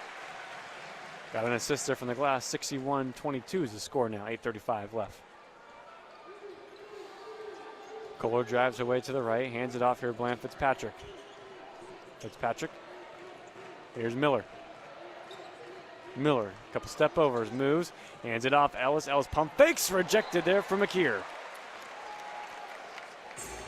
Well, we've seen that quite a bit there from McKeer in the first half. A couple of blocks, got another one there. Second in points. Both teams 11 so far, along with 3 rebounds. Out to Donahue. Here's Donahue, bounce pass inside. Ellis. Ellis fighting for the loose ball. Ellis gets it up. Ellis puts it up and just gives it right into the path of Raven Johnson. Raven Johnson on the fast break gets out. Tessa Johnson. Johnson and Johnson connection just off the mark, off front of the rim. Rebound fighting for that one. Edwards on Bland Fitzpatrick. Long switch. Oh, what a pass from Edwards. Open 3. Raven Johnson drains it. Fantastic full court pass. 64-22 is the score. Kohler, a lot of contact off the mark there on that shot. 7:42 left to play in this one. Ravencroft, Bland Fitzpatrick fell on that one. Joyce Edwards puts it up and in. That was Miller and Latson there colliding underneath the basket. 66-22 is now the score. Donahue lost control of the ball there towards the very end. Donahue backs up, works her way in. Heavy shot, no good. Good rebound. Taya Ellis, time to run to perfection there. Bland Fitzpatrick lays it up and in.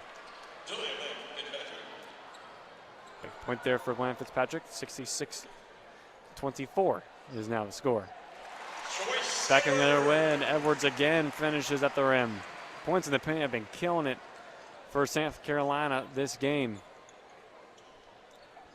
Here's Kohler. Kohler works inside.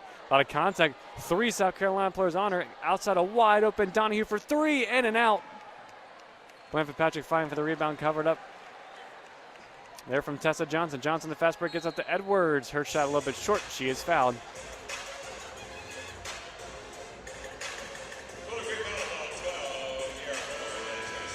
There's Kira Miller. That'll be her second personal foul.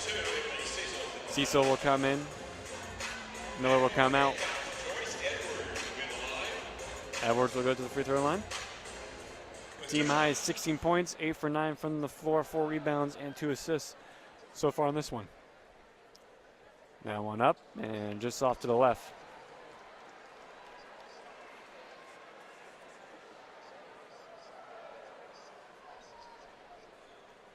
Here's Edwards again, putting the shot up, and it's good. 69-24 now is your score. 6 or 8 for the last field goals for South Carolina. Outscored Bowling Green 14-5 here in the third. Here's Kohler. Kohler spin moves. Kohler looking for an option. Gives it to Ellis. Ellis drives. Ellis, that one just a bit short off the mark. Ellis, Bland Fitzpatrick, and a loose ball on the floor. That Edwards was first to fall on it for South Carolina. Jump ball, though, will favor the Gamecocks.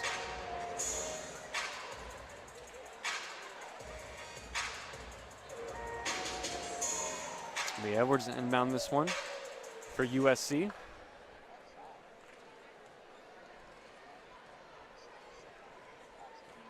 Raven Johnson backs into Cecil. Now switches all the way to the right wing into Ellis. Johnson gets an open lane. Johnson up and in. Good floater. Kohler fell down the contact. 71-24 South Carolina. Long pass. Bland Fitzpatrick in the fast break, and that one just kind of got caught in between two minds there. It's going to be Bowling Green ball still. And as Jaden Cook now will come in. 8 for 46 now shooting for Bowling Green in this one. Fast break points 22 now for South Carolina. Points in the paint 46. Just 2 fast break points here for BG and 6 points in the paint. Kohler inbound. Looking for a teammate. Gets it out, Bland Fitzpatrick.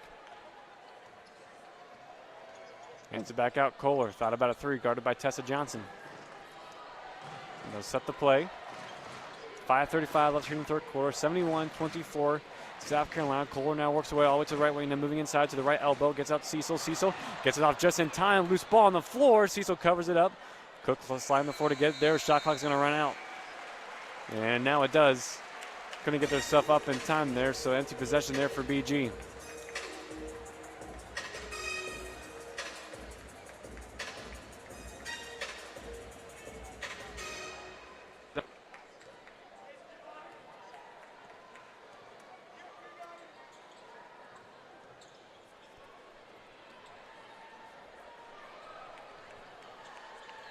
Here's Tessa Johnson, right wing here of South Carolina. Gets it, feeds it inside there from Dowda. Put a shot up there. She was fouled there from Emily Cecil. And Dowda will go to the free throw line.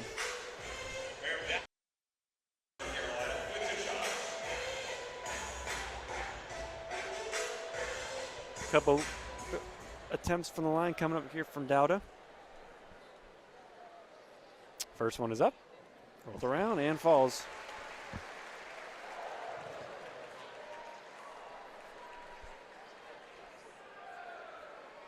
And here comes the second.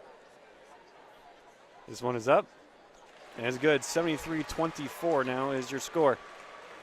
About the midway point here in the third quarter here in Colonial Life Arena in South Carolina.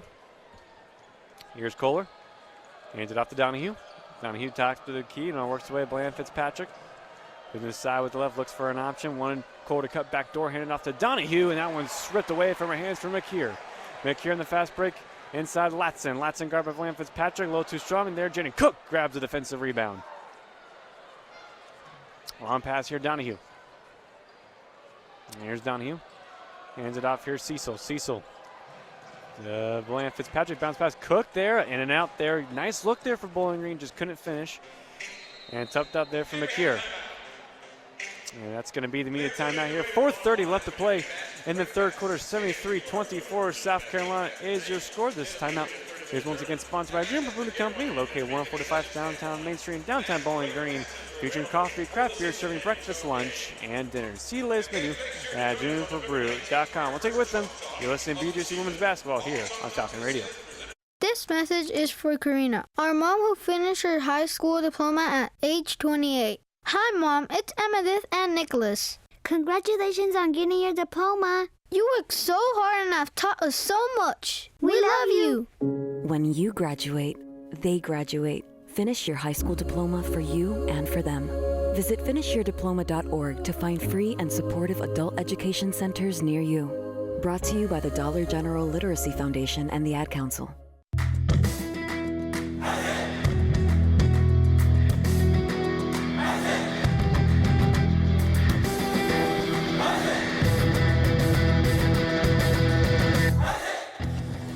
Unlike other local sources, Falcon Media Sports Network and BG Falcon Media will never charge a paywall to view our content. However, if you are looking to support student media, you can donate at the bottom of our stories on bgfalconmedia.com. Talking about guns with others might not always feel comfortable, but it could save a life. Here's a way to start a conversation. Your family is going over to your neighbor's home for dinner for the first time. How would you ask if there are any unlocked guns in the home? Hey, we're so excited for tonight. Before we come over, though, may I ask if there are any unlocked guns in your home? Our guns are stored securely, locked in a safe that the kids can't access. Awesome. Learn how to have the conversation at agreetoagree.org. Brought to you by the Ad Council. At the Stro or on the road, the Falcon Media Sports Network is covering the Falcons all season. Back here at Colonial Life Arena in South Carolina, 73-24 is your score outside of this media timeout. Luz Clymer alongside with you on Falcon Radio, alongside Foster Rostai, Adam Duffin, and Trey Kennedy. Hello, guys. I know you can hear me there in the studio. Our fellow men's basketball coverage there. Adam Duffin, Trey Kennedy's women's basketball. Foster Rostai with the men's team coming off a big win against Bethany College last game. A lot of steals, to say the least. Good defensive performance for them, starting the season 2-0. They'll be in action against Lemoyne on Sunday on Falcon Radio. Audio Brago, Dana Reinauer have a call on Falcon Radio. That's starting at 1:30 for pregame with our pregame show and 2 p.m. for tip-off.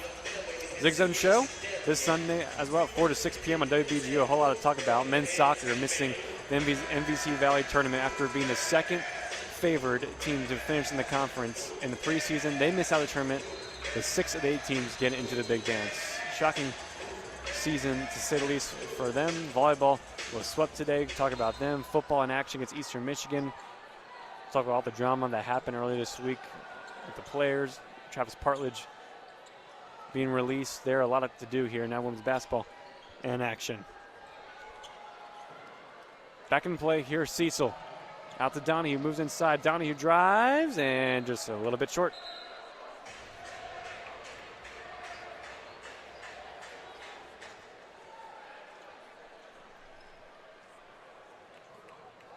Here come the Gamecocks on the other end after that empty offensive possession here from Bowling Green. McKeer. Here's McKeer, drives, Latson, rejected from Cook. Got it back though, McKeer, and puts it up and in. It was a good block from behind there from Cook, but McKeer got it back. 75-24. Here's Kohler. Kohler gets it into Cook. Jaden Cook lays it up and in. Good point there from BG. Breaks a long drought.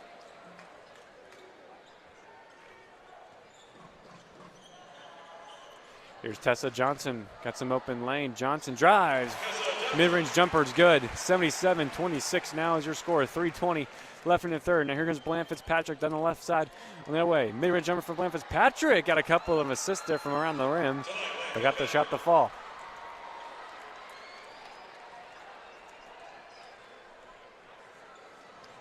Here comes McKeer the other way. Was driving. Took a lot of contact. Look at another foul. That's going to be on Cecil again. That'll be her third personal foul. So Miller will come back in for Cecil.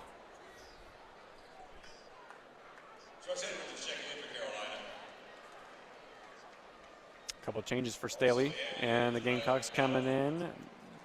McDowell will come in. Raven Johnson will come back in too at a moment's notice as well. Tessa Johnson will come out.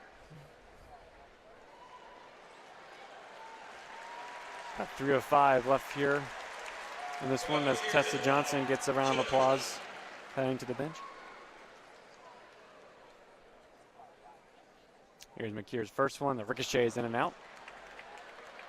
Been quite the game for her. Mentioned her with 11 points. Tied for the team second with a coat. The bigs have been eating for South Carolina in this one in the paint. Second one's good.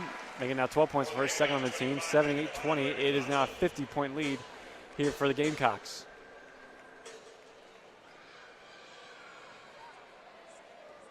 Here's Cook. He just won the Kohler. Kohler. Push away left, now goes inside, now top of the key, hands it out, Bland Fitzpatrick. Looking for an option. Still at the top, Miller. Right side. Now Kohler to the charity stripe. Outside down to the right wing again. Miller. She tries a three, a little bit too strong. Oh, it bounces in. How about that for Kira Miller? Got back of the rim. Got the arc and got the fall. Big basket there for Miller. That's her first points of the contest. 78-31.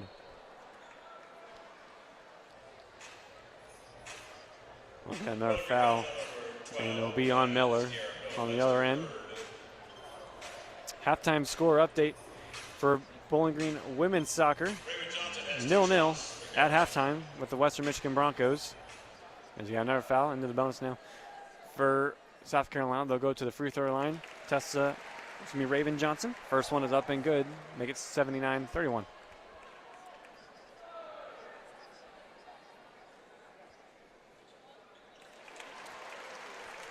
Second one is good as well, 80-31.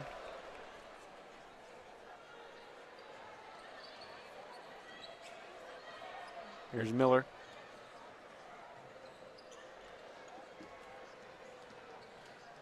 Working her way back, Donahue. Donahue drives. Donahue gets some separation, and Donahue got to go. 80-33. Down to 2:06 left.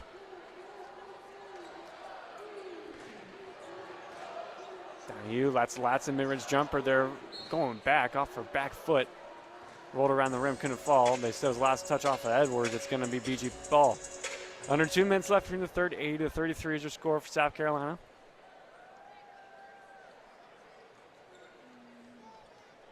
Here's Donahue. We'll set this one up here for Bowling Green. Works away right, long switch out. Cook's hanging out to Kohler. Kohler tries to get that screen set, thought about a three.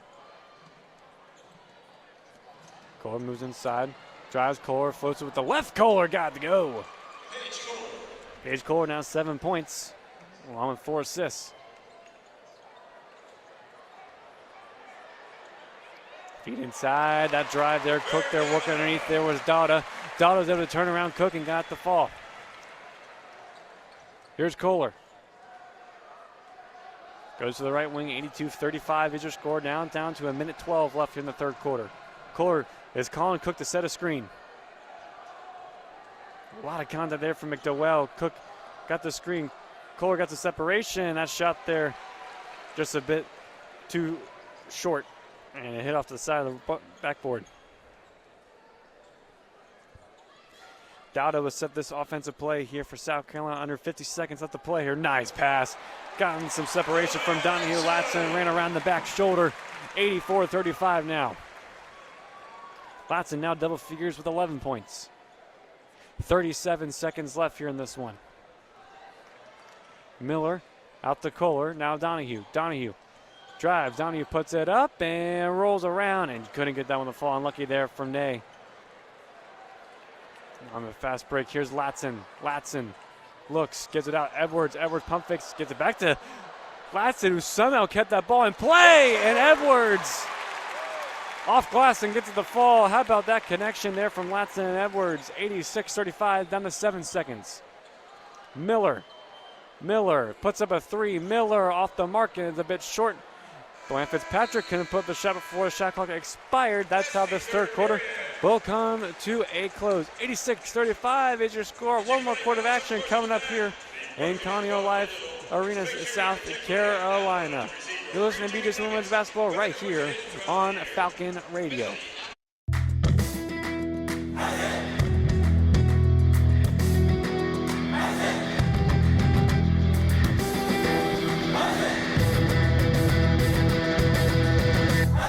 For the second straight year, Falcon Media Sports Network is partnering with WBGU PBS to broadcast Falcon men's and women's soccer matches. Tune into WBGU PBS YouTube's live streams to hear Lucas Kleinmeyer, Henry Costco, and other Falcon Media Sports Network talent on the call. Imagine home. The smell of coffee, the sound of a lawnmower, the sun's warmth on your face. Free to be yourself, surrounded by love that helps you grow.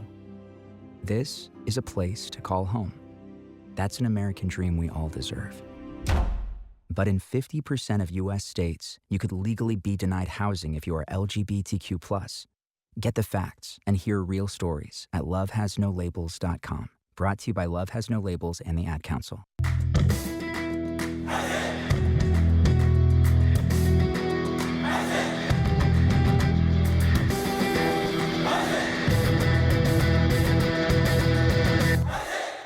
Falcon Media Sports Network is finally back on the road with BGSU hockey. Make sure to catch the voice of Falcon Hockey, Ben Korak, on the call for every BGSU game this season on WBGU 88.1 FM. Here's the deal. We gotta set ourselves up. See, retirement is the long game. We gotta make moves and make them early. Set up goals. Don't worry about a setback. Just save up and stack up to reach them. Let's put ourselves in the right position. Pre-game to greater things.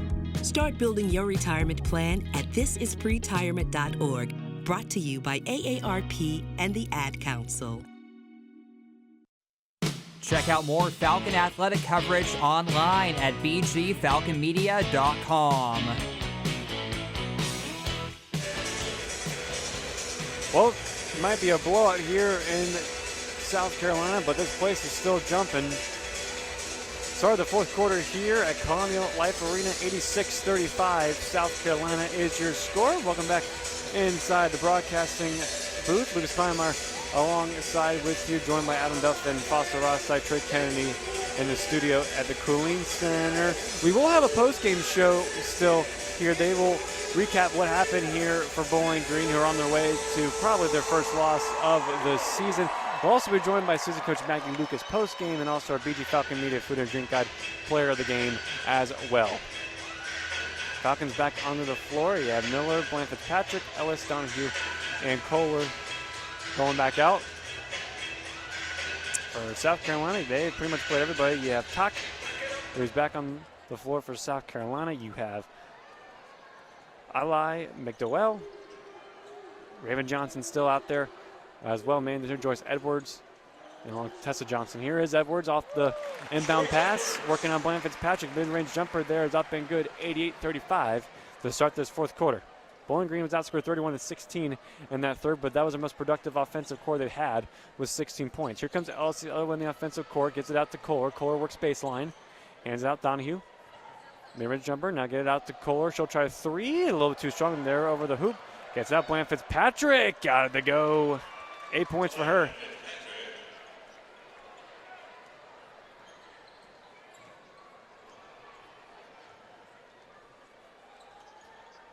Here's Edwards, long switch, wide open. Gets out to McKeer. McKeer outside here, long three is good. That is made there from McDowell. Wide up on that right wing, 91-37 now is the score.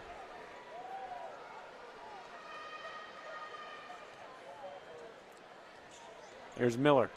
Miller works her way to the right side for Bowling Green.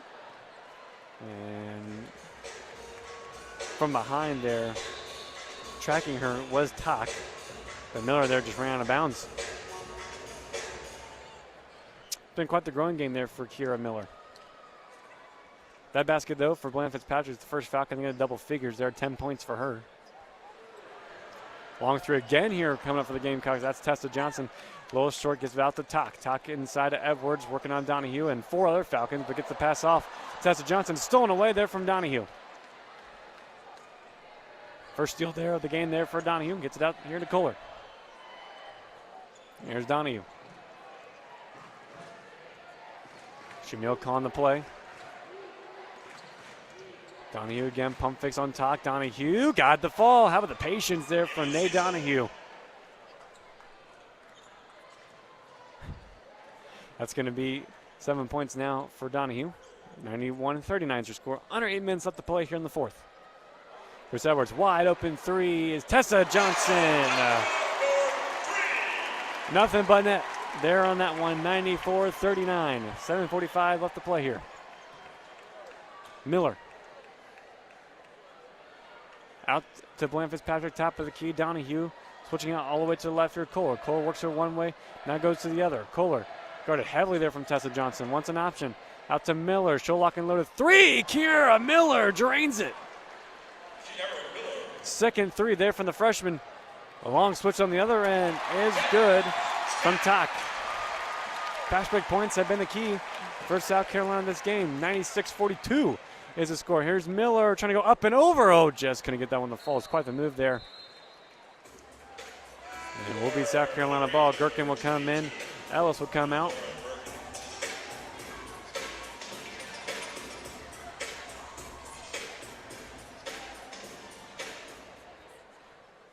So Ellis will take a seat.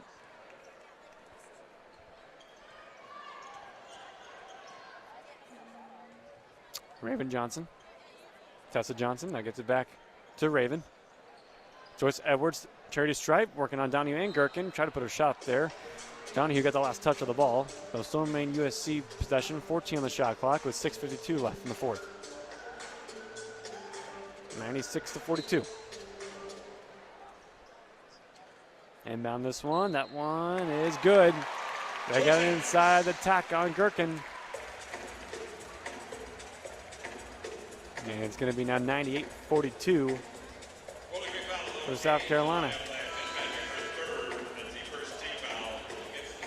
It's going to be the first team foul against the Falcons. There's now 6 USC players in six figures. Edwards leading the way with 23 points, 4 rebounds, and 3 assists. Tessa Johnson, that is 12 points and 5 rebounds. You have Raven Johnson with 11 and 11 assists, so a double-double for her. Latson, 11 points and 3 rebounds, and Okote, 11 points and 11 rebounds for her, so also double-double. So 2 Gamecocks and double-doubles.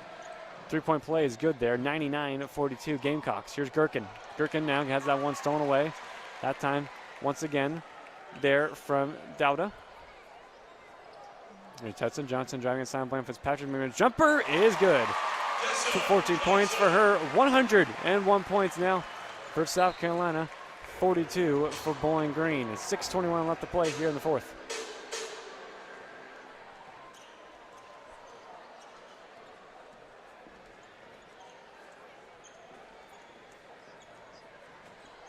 There's Raymond Johnson, long pass. All the way out, Tessa Johnson gets it out, top, mid-range jumper, a little bit short. Coming out of nowhere was Tessa Johnson to get that one, and still in the way there for Bland Fitzpatrick. Here's Bland Fitzpatrick on the fast break. No one to beat for her, puts the mid-range jumper up, no good. Gherkin trying for the rebound, couldn't do so. Knocked away and stolen from Donahue, lays it up, and couldn't convert on the offensive end. Did all the hard work to steal away and just couldn't finish.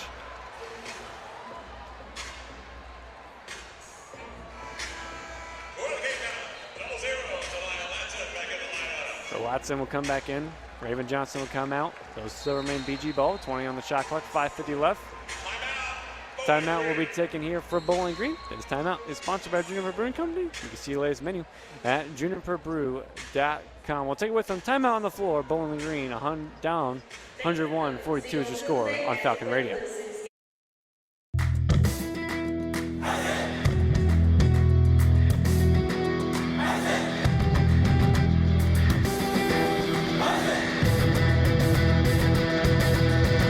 Falcon Media Sports Network produces weekly short-form and long-form social media pieces for in-season sports all year long. Make sure to check out at BG_FMSN on Twitter/X and at BG Falcon Media on Instagram and Facebook to view the content. We asked parents who adopted teens to share their journey. If you build a relationship, then it becomes easier. If you build trust, it becomes easier. As a parent, you want what's best for your child. To give them the love that a child needs. It's probably the best thing you can do for a teenager. Learn about adopting a teen from foster care. Visit adoptuskids.org to learn more. A message brought to you by Adopt US Kids, the U.S. Department of Health and Human Services, and the Ad Council.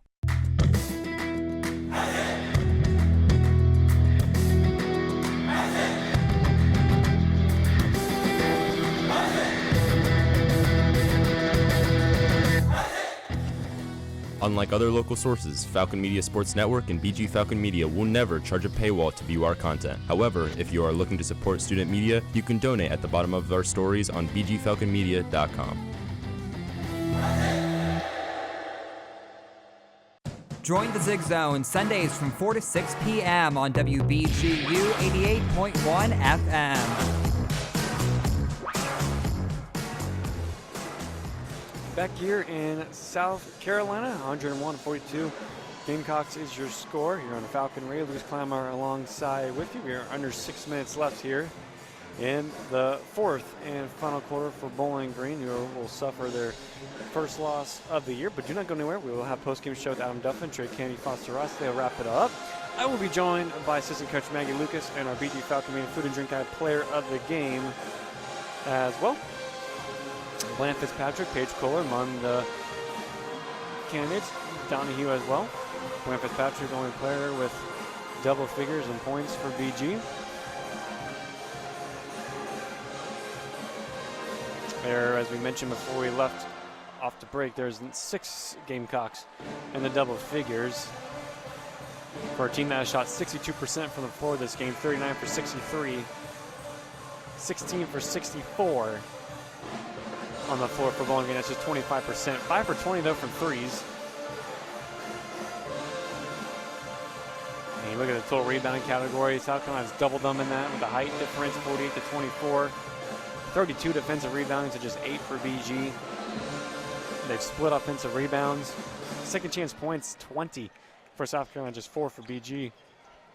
62 points of South Carolina come inside the paint. It's been dominant for them. Here's a Gherkin 3 on the way. That one is just a bit too strong. Blaine Fitzpatrick trying to track down the rebound, can't do so. Paige Kohler is going to get her first personal foul, just kind of wrapping up their Gamecock, and it's going to be inbound here from Dowda.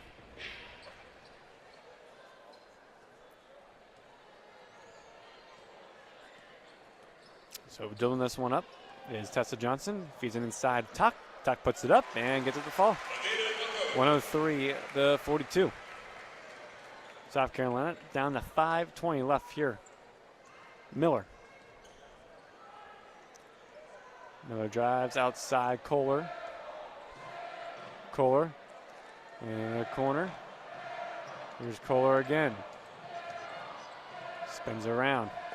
Kohler thought about a three. Kohler bounce pass inside. Donahue tracking it down. Donahue putting it up. No good. Second effort, no good. Shot clock did run out, but they're going to call a travel call that time on McDowell, who barely had time with the ball. And Don Staley not happy about that. And this is why South Carolina is a national contender year after year, and why they're like that. They're up 103-42. And if you can say an iffy travel call just was called, and you have Staley and the entire bench livid over the call, and the fans in it as well. They don't care what the score is. They want everything. They want all the calls right. They want everything to go their way. They're going to review this to make sure they got the call correct. So they go to the monitor here for a second. But that is why, if there's any little things for why they are the way they are as a program and the success they've had, it's that right there. This timeout is once again sponsored by Juniper Brewing Company. You can see the latest menu at juniperbrew.com. We'll stay right here as I get a second look at this one. Shamil now having a conversation with our officials. And give credit to Shamil and Bowling Green too as well. The game is out of reach, but still showing the same intensity, still coaching the team, showing that fight and passion, and the fight until the final buzzer sounds as well. So give them the credit there for BG. Some score updates, well, we talked about actually with both teams. Bowling Green volleyball swept 3-0 Akron. I mean, they're in a heap of trouble trying to make the MAC tournament that's going to be hosted at the Stroh Center. Still can do it, but going to need to win the remainder of the games. BG hockey are tipped off, and I keep saying St. Thomas. That's the following week. From now a couple weeks to next road trips, they're in against Minnesota State, the defending CCHA champions. The second half for women's soccer's MAC championship game against Western Michigan is underway at historic Crew Stadium in Columbus. Tied at 0-0 is the score. Bowling Green has gone to overtime in the first two games against Miami and Buffalo. Winning in PKs against Miami 4-3. Including a game-winning save from Peyton O'Malley and a golden goal against Buffalo from Isabella Mazzaferro to send them here. Bowling Green, meanwhile, for the Falcons women's basketball team right here. As we mentioned, probably going to go on 1-1 after this game, but they got a Wisconsin trip coming up after this one against the Big Ten Wisconsin Badgers on Wednesday, and then on Friday got the Marquette. So a couple of opponents in the state of Wisconsin. Adam Duffin will be on the call for that one. WBGU on Wednesday, and then Falcon Radio on Friday. Have a full Blitz studio show and Falcon Media Sports Network with full coverage of both of these games on bgfalconmedia.com. They're still reviewing this one. So we mentioned Wisconsin and Marquette for BG, and then we look at the rest of the schedule. We're going to Alaska. We're heading to Alaska. UC Irvine, either St. Thomas or Alaska Anchorage on November. The following week from Anchorage, Alaska. What an experience that's going to be. Fred Shamil, native of Palmer, Alaska, going back to his home state. I'll be on the call for both those games. We'll have video from Nick Winholtz for Falcon Media Sports on BGFalconMedia.com. We'll have a pregame show. We'll have everything. 9:15 is the first tip-off against UC Irvine, and depending on the result of that, they'll play St. Thomas or Alaska Anchorage, and depending on the result, will be either 9:15 or 11:30 p.m. Eastern for that one. So it wasn't a travel. So go back to South Carolina, but they give it right way to Donahue. Kicks out to Lauren Gherkin for a three. That one no good there, and a lot of contact there underneath the basket. Bland, Fitzpatrick, and Dowda. Carolina fouls on 30, Mary Dowda. And Maradao will be tagged with that foul.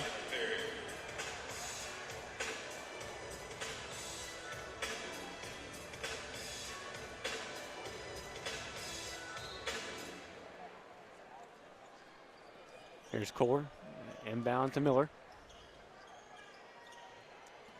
Miller works her way, a floater. That one just a bit short. Can he do so? Here's Donahue. Donahue driving inside, kicks it out. Gherkin will try a three from the right corner. Gherkin, that's off the mark. Checking that one down was Bland Fitzpatrick. It's taking it back here from Latson. Here's Latson, pump fix moves, finds the open man in the corner there. That three is going to be drained there from McDowell. 3-minute scoring drought for BG. 0 for 8 for the last field goal. South Carolina 6 for the last 8. 4 minutes left here in this one. 106-42 is the score in favor of the Gamecocks. Handoff there to Donahue from Miller. Just not on the same page there.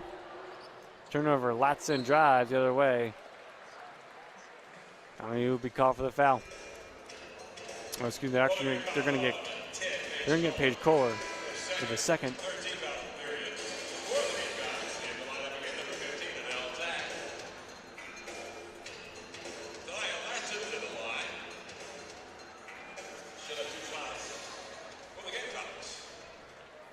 So shooting a couple here from the charity stripe. Coming up is going to be Latson. Latson's first one is good.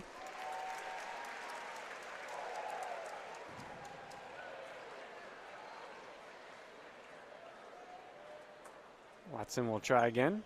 Rolls around the rim and falls, so make it 108-42 with 3:50 left in this one.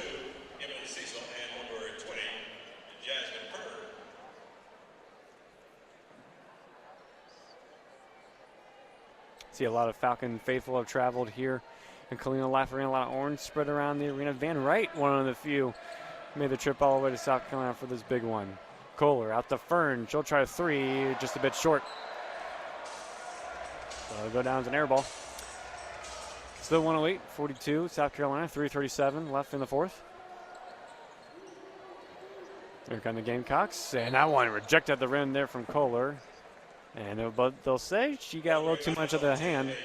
So Kohler will be tagged to that one. Her third personal.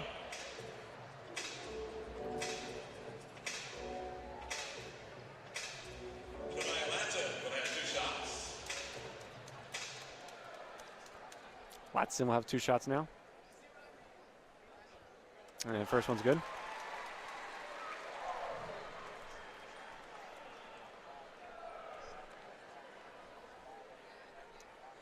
Watson's second attempt is good as well, so make it 110 South Carolina to 42.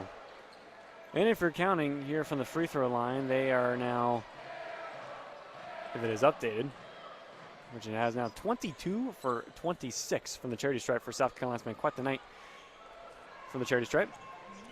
Here's Cecil. Works her way to the right side for Kohler. Kohler calls to the screen in Fern. Here's Kohler. Out to Fern, Cecil. Cecil will try a three. That one was tipped and off the back there of a Gamecock. Now on the fast break, Latson. Latson working on Cecil. Donahue strips. Donahue dives for the loose ball. That's Bland Fitzpatrick diving for that one. Heavy collision there on the floor, but it comes up with Kohler on the other side. Here's Kohler. Kohler out to Donahue. Here's Donahue. Pump fake spins, falls, and got it to go. Donahue, big basket, 9 points for her, along with 4 rebounds.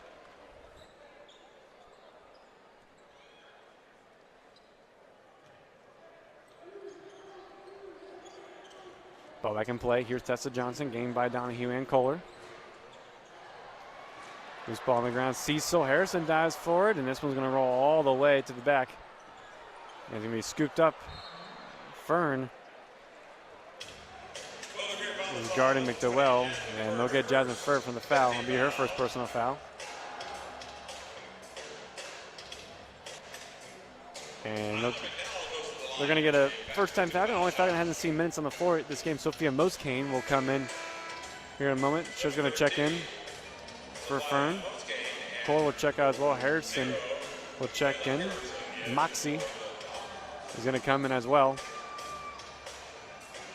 She'll come in for Donahue. 2:16 left in this one. Once again, reminder, we'll be joined by assistant coach Maggie Lucas post-game, along with our BG Falcon Media food and drink guide player of the game. That first one was no good. The second one from McDowell is good. 111-44 now the score.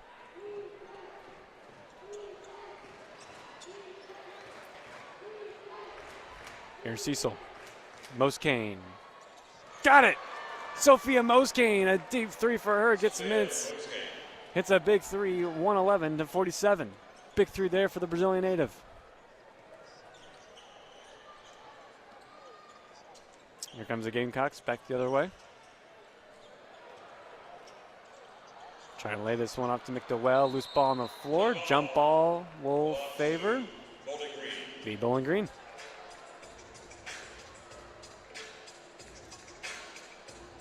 Down to minute 43.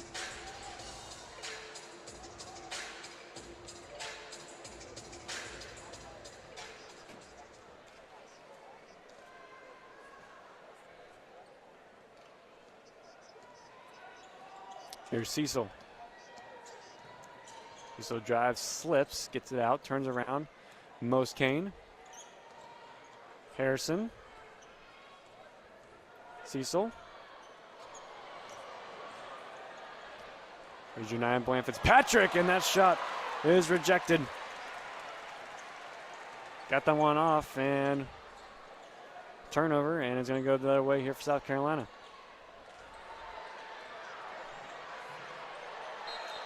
Spin around move there. That time from Tak. Couldn't get to go. They'll get a foul on Janiyah Bland Fitzpatrick. That's going to be your fourth.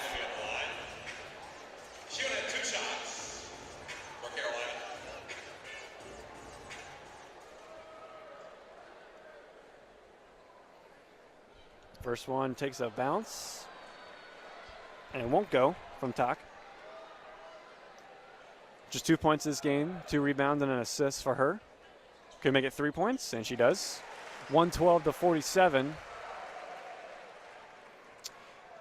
Down to about a minute left here in South Carolina.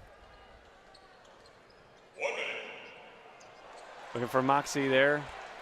A little too strong there from Tak. Long outlet pass there from Latson. Fast break points is good. Putting it up and in. 114-47.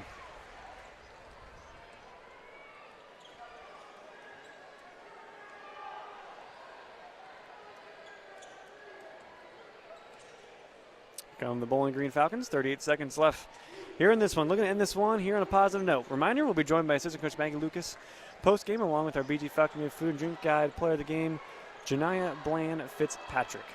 Who's on the ball here. Gets him knocked away for her.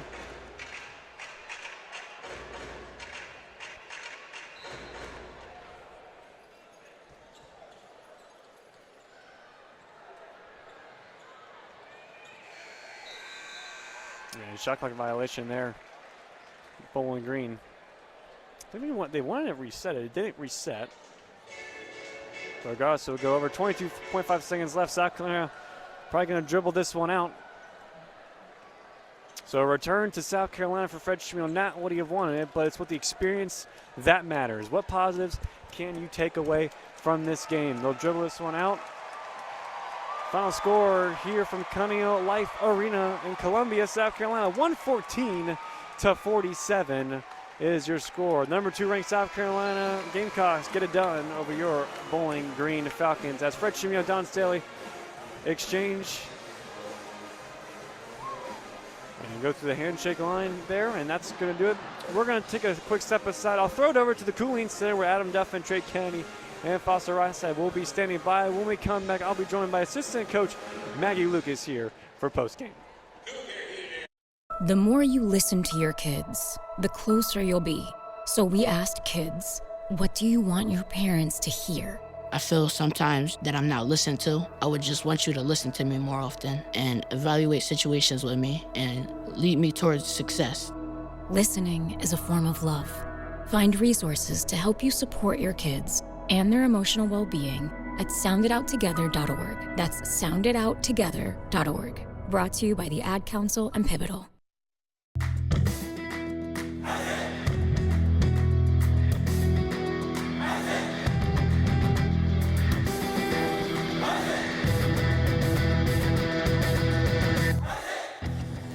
Ever wanted to hear what a BGSU coach or player says after a game? Head over to the BG Falcon Media YouTube channel to watch post-game press conferences for all BGSU home volleyball, soccer, football, hockey, and basketball games.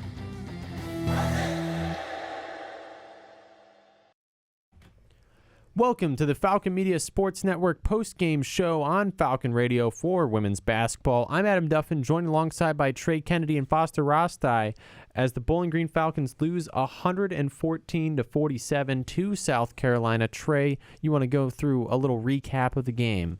Well, it was Bowling Green's inability to score when it counts and when it mattered, quite frankly, and quite opposite for South Carolina as they shot 64% from the field while Bowling Green 24%. And despite Bowling Green having more offensive rebounds, total rebounds, Bowling Green got whacked as South Carolina had 53 compared to Bowling Green's 25. So that was by far the story of the game. Yeah, absolutely. We talked a lot about it at the pregame. You know, this is a good team. You have to do everything in your power to out-rebound them to really have a chance to win this game. And South Carolina showed why they're one of the top teams. 53 rebounds, 37 defensive rebounds, 16 offensive rebounds, and 20 second-chance points for South Carolina. That's something that's going to have to change. And obviously you're not going to be playing a level of South Carolina the rest of the season. But you cannot allow this to happen and get yourself out-rebounded that much again. And not to mention, we had brought up briefly about trying to use our height to our advantage in the second half. And I'm not sure the total at halftime was in terms of blocks, but South Carolina finished the night with 11 total blocks compared to Bowling Green's 2, showing how disruptive South Carolina was defensively in the paint. Yeah, absolutely. And those defensive disruptions that they had led to 37 fast break points, which is just crazy fast break points. They're getting out, they're running very fast, and they're getting 66 points in the paint at that same time. They made a living just getting down low, making the easy shots, making those layups, making those, jumpers that they have just to get down low and really take the easy shots before they take the harder threes. And leading the way for South Carolina was Joyce Edwards with 24 points. For the Falcons, Joniah Blaine Fitzpatrick led the way with 10 points. So, Trey, any thoughts about Bowling Green and, who led them? Yeah, like we all mentioned, it was a struggle throughout the entire contest for the entire team for Bowling Green's purposes. And it was just hoping that they can gather some way of movement towards the rest of the season. Again, playing more efficiently heading into the MAC, getting the knowledge of what they got to do to prepare themselves and then maybe minimize the current weaknesses that is on the basketball team currently. And so that's what you want to do ultimately. Having said that, Joyce Edwards had a phenomenal day, but it's South Carolina's goal and team effort as a whole, as they had multiple players in double figures. So it's kind of hard to stop when you have such a dynamic and efficient offense that you're going up against. Well, we're going to take a quick break here from the Cooleen Center, but we'll be back for more post-game coverage. How serious is youth vaping? Irreversible lung damage serious. 1 in 10 kids vape serious, which warrants a serious conversation from a serious parental figure like yourself. Not the seriously know-it-all sports dad or the seriously smart podcaster. It requires a serious conversation that is best had by you. No, seriously, the best person to talk to your child about vaping is you. To start the conversation, visit talkaboutvaping.org. Brought to you by the American Lung Association and the Ad Council. Welcome back to the Falcon Media Sports Network post-game show. Now here, Trey and Foster, I just want you guys to get more into, your thoughts about the game tonight between South Carolina and Bowling Green. Well, hopefully Bowling Green is able to take a lot from this game despite the big difference in loss and point differential. But if they can move forward heading into Wisconsin next week, heading into Marquette the following game, again, moving along nicely, heading into MAC games. Yeah, and I think one of the biggest things that they're going to have to learn from this game is to start off a little bit faster. I know we've talked about how South Carolina is the number 2 team in the nation, but only 7 points in that first quarter. That's not something you want to see at any level against any team.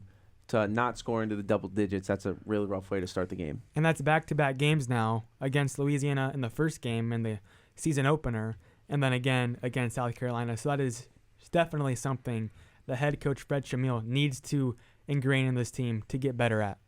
And do you guys think that maybe part of it is, traveling to Louisiana, traveling to South Carolina, bit of a, longer distance than you would have for your MAC road games? Do you think that plays into it in any way for these teams? I'm very doubtful that plays into anything. I mean, yes, you're farther away from Bowling Green, Ohio, but having said that, you're still playing basketball, something that these girls have been playing all their lives. So it's just in terms of the competition that they're playing against. Louisiana, not the greatest. South Carolina, the greatest. That other end of the spectrum. They just got to find a way to be more consistent, starting out quick and not having turnovers that really hurts them in early parts of the game. Yeah, and I'll build on that. Although there's a lot of travel, and obviously they went to South Carolina for this game, they can't have a slow start regardless of where they're at. When you're going into MAC tournament time, it's not going to be at home. It's going to be in Cleveland. Although that's much closer than South Carolina, you have to be ready on any court to come out and play your best basketball at every moment of the season. Well, we're going to take a quick break here before we come back, or when we come back, we will talk about Falcon Media Sports Network's Player of the Game.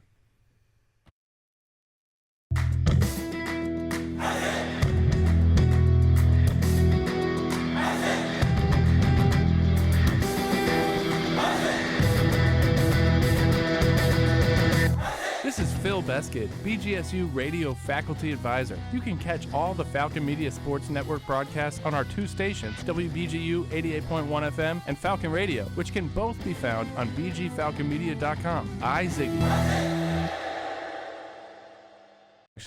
Welcome back to the Falcon Media Sports Network post-game show.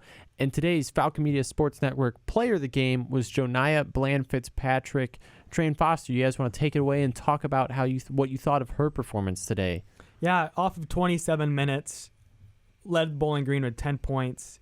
Was very efficient at the free throw line, going 4 for 4.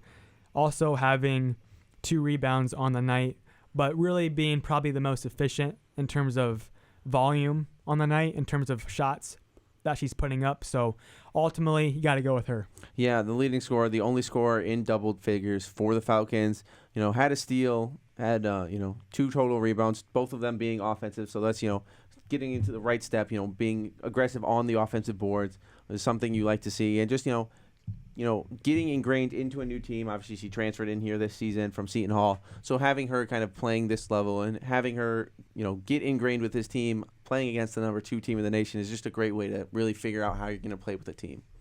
I mean, we could have went with Donahue as well, with her having 9 points on the night and 4 rebounds, several steals late in the game too.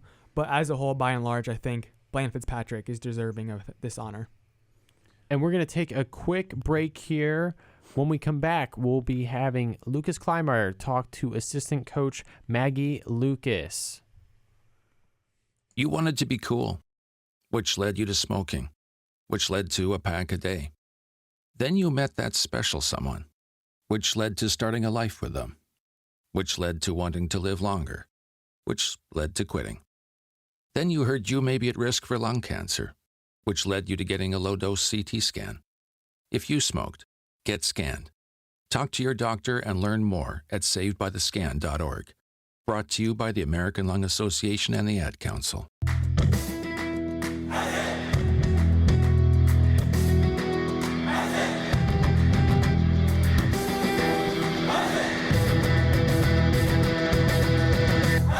For the second straight year, Falcon Media Sports Network is partnering with WBGU PBS to broadcast Falcon men's and women's soccer matches. Tune into WBGU PBS YouTube's live streams to hear Lucas Kleinmeyer, Henry Costco, and other Falcon Media Sports Network talent on the call. Back here with our post-game show here in Columbia, South Carolina. I'm now joined by assistant coach Maggie Lucas for the first time this season. Coach, as always, thank you so much for joining us. I know obviously not the result you guys want, but I want to start positive here for the experience, the experience for the team. What can this experience do for this team? A lot of young players on this team, a lot of first-year college players, first-year players on this team. What can that experience kind of do for them for the rest of the season? Yeah, I mean, it's an amazing experience for our players, to see, this level of basketball. I thought we competed harder in the second half, but yes, just a great experience for them. Yeah. So some of the positive takeaways I had also in my mind was that second half. I thought the more competitiveness was in that second half. Is that kind of the overarching, big takeaway you probably have from this game? Yeah. I mean, play against an opponent like that, you just want to compete at, at a very high level, and, I thought we picked up our level in the second half. So obviously, South Carolina, #2 team in the country. They're a team that's trying to get back into the big dance. What are some stuff for improvement you saw this game that you kind of want to work on for Wisconsin and Marquette, but also for the rest of the season? Yeah, transition defense, being tougher on the rebounds, those sort of things. For sure. And then lastly, Coach, Wisconsin and Marquette coming up. What's to look forward for those games? Is there anything else you want to say? Yeah, I mean, two great opponents coming up. We're going to regroup and get ready for Wisconsin first. But yeah, I mean, there's a lot left in this team. Right. I mean, it's so early in the season. That's a #2 team in the nation for a reason. It was a great experience for us, and obviously not what we wanted today. We wanted to show better. But we're going to keep it moving, and we're going to get ready for our next opponent, and continue to build and improve each day in each game. So it will be okay. Absolutely, indeed. Yeah. Well, Coach, thank you so much for your time. I'm really appreciative of it. Absolutely. When we come back, we'll be joined by our BG Falcon Media Food and Drink Guide, player of the game, Janiyah Bland Fitzpatrick. Don't go anywhere. You're listening to BGSU Women's Basketball here on Falcon Radio.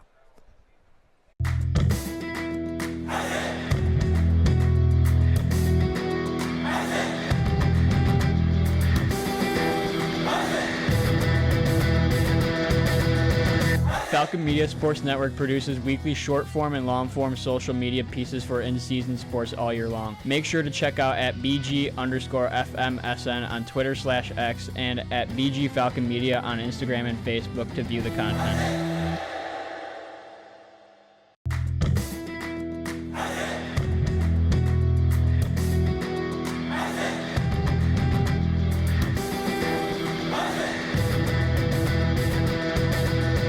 Hey everybody, this is Kevin Hutchinson, host of The Swoop. And this is Brooke Blake, executive producer for The Swoop. The Swoop is BG24's sports talk show about all things BGSU athletics. New episodes come out every Thursday at 6 p.m. at bgfalconmedia.com.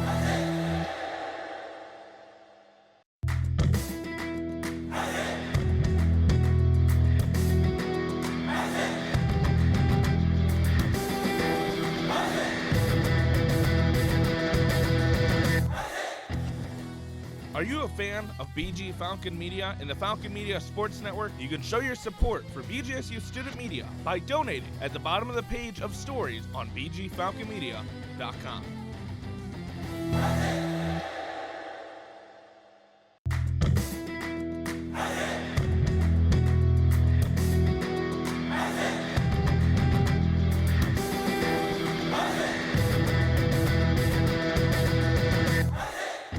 Looking for a BGSU Athletics talk radio show? Tune into the Zig Zone every Sunday at 4 p.m., where a panel of Falcon Media Sports Network members discuss the hottest BG sports topics. Only on WBGU 88.1 FM.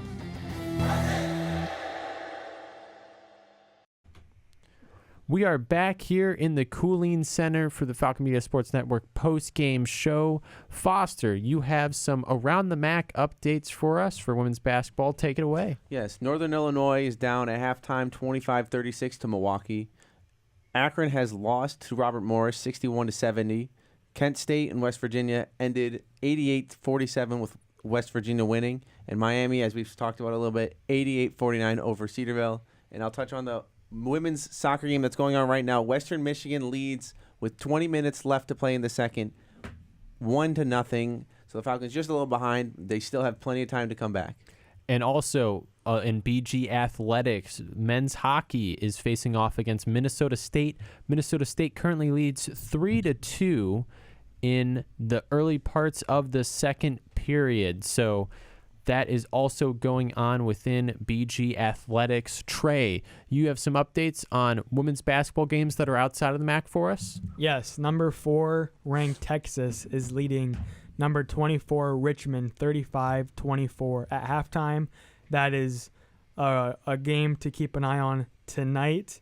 And going through other games,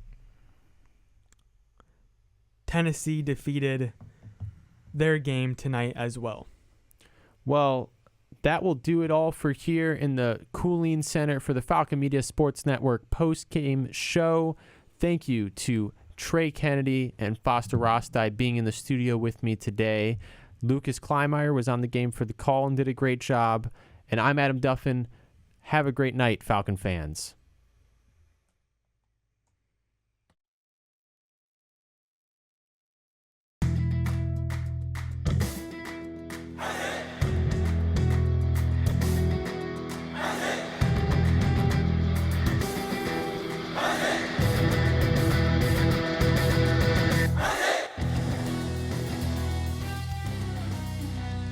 This broadcast has been a Falcon Media Sports Network production. For more BGSU sports news and updates, follow Falcon Media Sports Network on Twitter X at BG_FMSN, BG Falcon Media on Instagram, Facebook, and YouTube, and head over to BGFalconMedia.com.